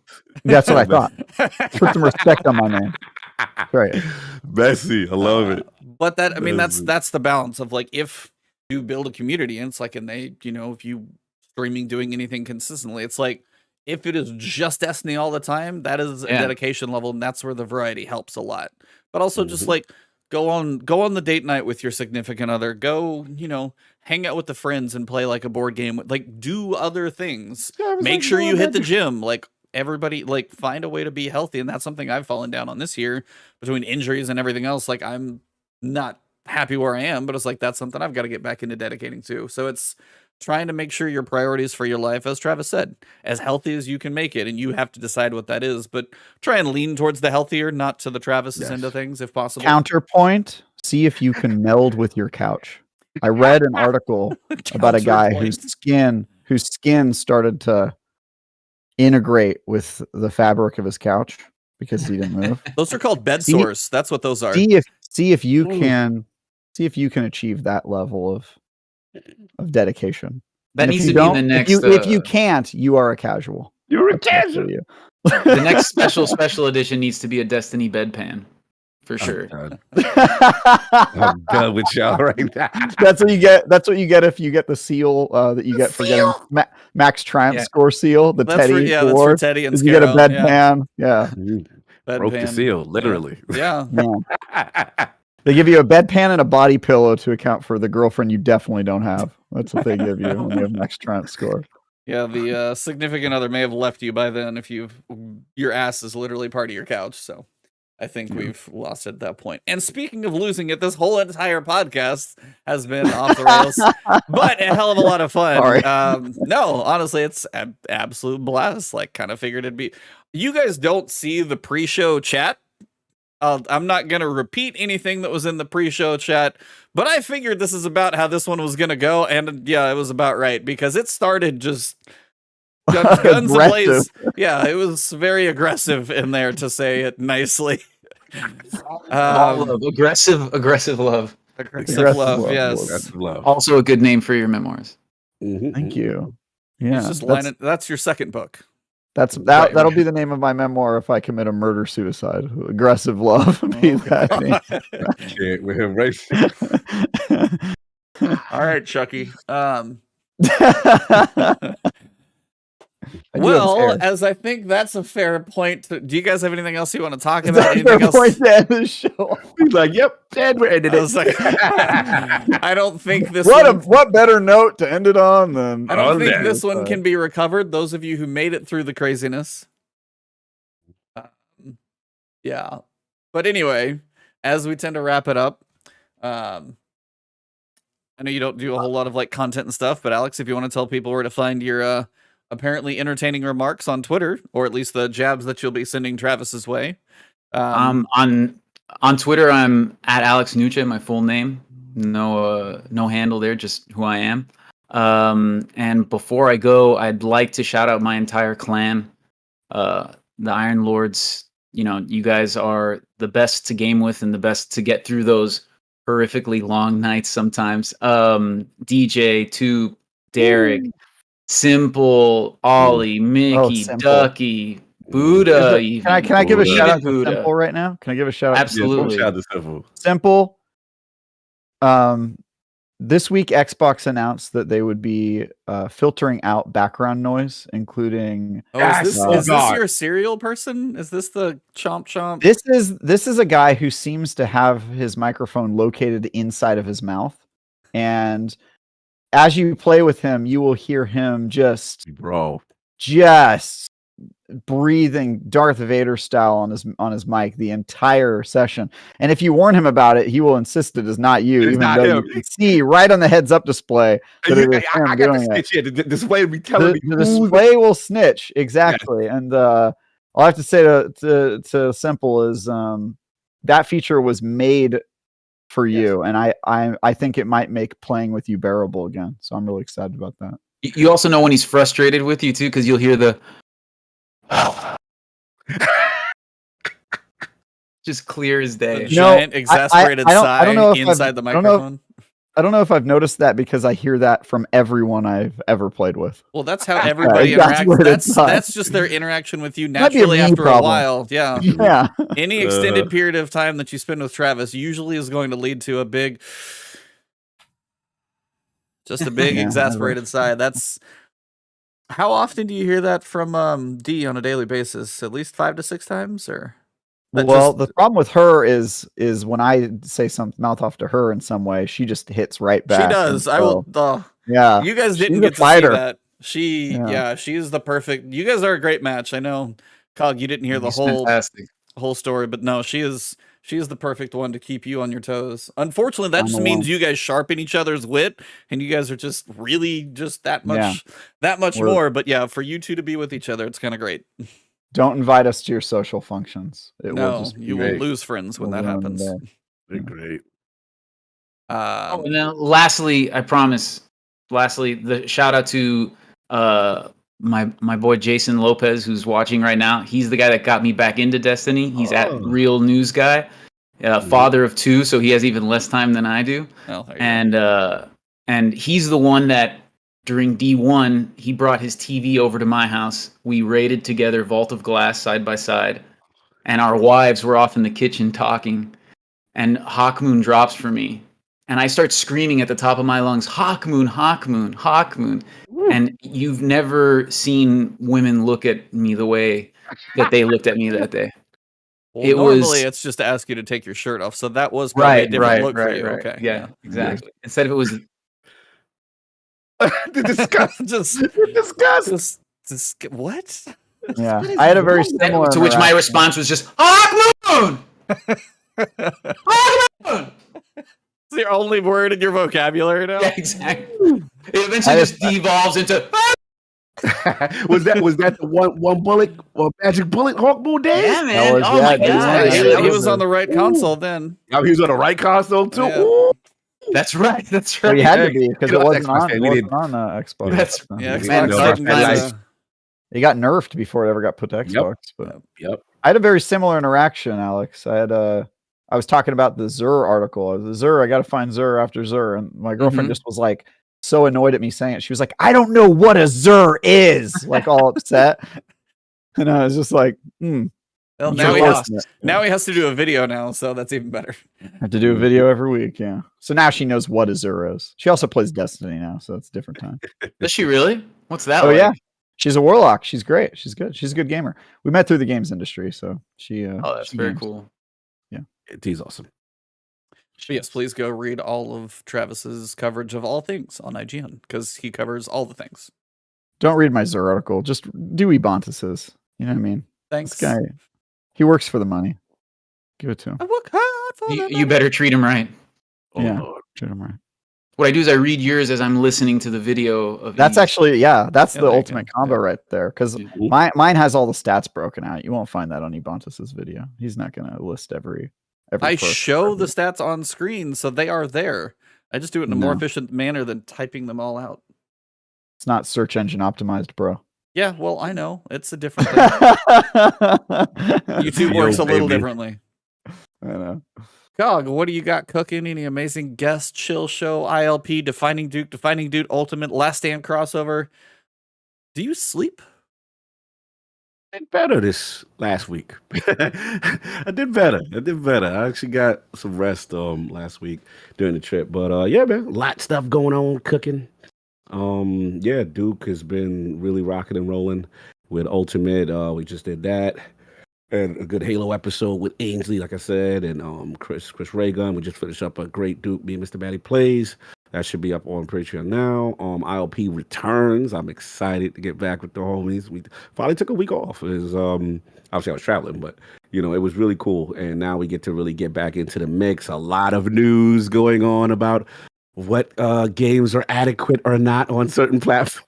Oh my god. I'm Hilarious. just gonna wait for all of this to come to an end. What a self-own. My God. Yeah, this is gonna be. I don't know what King is gonna do. I don't know. Part of the allure of ILP is I like to not know his bits or what he's gonna do, and so I can have a raw reaction just like you guys, because I don't know what he's gonna do. So we haven't talked about it. I purposely stay away from that subject when we do talk, so I can just tune in when y'all go tune in to see what's gonna happen. So the news will be fun. And yeah, the other thing game wise, you know, good to be playing Destiny again. I should go fire up Cyberpunk, man. I'm liking the stuff that they're doing and hearing. So I'm excited. I've been using Series S a lot because I've been traveling a ton. And when that 60 frames hit, I got a chance to check out the premiere of Edge Runners, the Netflix little anime thing. It was pretty good. They're going to have some integration there, cross progression. So now I can use that's the thing. Now that I got the Steam Deck and I'm using that a lot, I really want cross progression now. I'm at the point now. Yeah. Yeah, it's like I don't want to lose progress on anything. And the other thing that sucks is if you're a fan of Destiny, you can't really play like Destiny the way you want. Like it sucks. That's what hurts. You can't play any of the online games. You can't play any online game. It just I know they're working on that, but yeah. Yeah. I hope it's because of cheating, right? It's like easy anti-cheat and stuff. Like it doesn't really make any sense because it is a PC, so it should just. I know. I really want them because I want to play for Destiny remotely, and it sucks. You know what I'm saying? So yeah, that's pretty much it, man. But I'm back in the saddle. A lot of good content. Check out LordCognito.net, please. I have to self-plug. Got some great writers that put up some stuff, as well as the PAX West coverage. Check out a lot of these indie games. Really cool. Life, the Last Case of Benedict Fox, Gungrave Gore, great little indie mortuary game that's absolutely hilarious. There's this funny game. I got to tell you, this game called Happy Neighborhood, where it's like the Muppets went wild. It is like evil puppet. It's hilarious. This small little developer. It's like made by Jim. It's like Ernie and Bert went crazy. It's in a factory, and they send the utility guy to go solve it, and they're just murderous puppets, and it's hilarious. I just love it. Salute to the indie scene, man. They're doing creative things, man. And yeah, check that out. No Place for Bravery too. It was pretty cool. Check that out. Mine's simple. Whether it's streaming or playing right now, it's just Destiny. So kind of in the early part of the season, working on videos coverage as much as I can. So yeah, Zero on Fridays. We didn't raid this week because of Iron Banner, but I'm sure we will back to be, raiding, getting a couple in on Tuesday again. But yeah, just trying to analyze as much as I can for now for coverage, and then trying to figure out my plan for variety when it kind of slows down story-wise. Yeah. Nice. Yeah. I forgot to pitch some stuff. I've got Let's go. I did a preview for an adventure game called Astergios. I think. Yeah, I saw that. Or Astergos. I can't remember which one. I did a review for a Souls-like game called Steel Rising. Some guy in a motorcycle. He got Fast and Furious outside yours. Yeah, he's got some really interesting opinions on Steel Rising. He's very upset with me. Steel Rising, which is a Souls-like game. I think that review went live like yesterday, 2 days ago. And then tomorrow I should have the Disney Dreamlight Valley review live as well. So check me out on IGN.com, Twitter at TagGuyTravis, and I'm going to play Destiny right after this. Nice. Enjoy Iron Banner. I'm curious to see that report card on Eruption next week. I'm very excited for I'm it. tired for your opinion of that. Yep. I'm going to listen to Van Halen's Eruption the entire time I play it, just on repeat. Well, it's a good one. I hope I got that song and band wrong. I know nothing about music. I was doing You got it. Ad-libbed it. Did I? Nice. Yeah. And again, shout out to real quick before we leave, shout out to Seth, man. Who would have thought what that one trip in Butler would have become, right? One conversation turned into all of this. And you got it is the city where dreams come true. I mean, as everyone knows, Butler, Pennsylvania. It's DJ well known. Orange's favorite city. Look at what transpired because of this. Nah, this is really cool, man. Love you in the clan. Always fun energy, you know what I'm saying? The vibes. One of the few people I could talk weapons and mods with and not geek out and we get into our bag. So salute to you, man. Absolutely. Love you in the clan, brother. Thank you so much, guys. I really, really appreciate it. Had a ton of fun. Absolutely. No well, as we come to the end of the show, thank everybody in chat who made it through. There was a point where the viewership graph definitely fell down a bit there in the middle, but that's okay. That was part of the fun. It's a little off the wall episode, but what segment was it for? God only knows at this point. There were too many. So just, we went left so many I think it was the segment where the Buffalo Please Bills don't repeat and the St. Louis Rams started playing football. Oh, no. Yeah, football kicks off tonight. He's That's right. Yep. Oh, that's right. I think it might have been that segment. Yep. Oh, I'm in trouble this week. I think we're going to try to fight football. It might be business for us. Yeah, I saw that. I was like, oh, football starts tonight. Perfect. Yeah. And the Queen died. Awesome. You're right. My episode. Yeah, you're right. Because I even looked. I was like, yo, what happened to the viewership? I said, did we really piss off the band?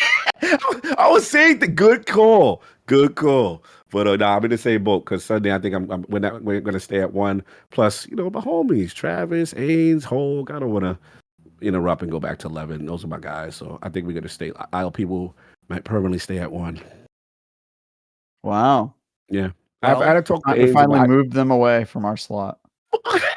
They Yes, Ducky they, won by they tried to Masato. We compete. let you have this. They couldn't handle it. It was too much for them, and they said uncle. They said uncle. We bet they needed a big cast. That's it. We couldn't do it. We couldn't compete at 11. You could have getting up early all to yourself. Look, All right.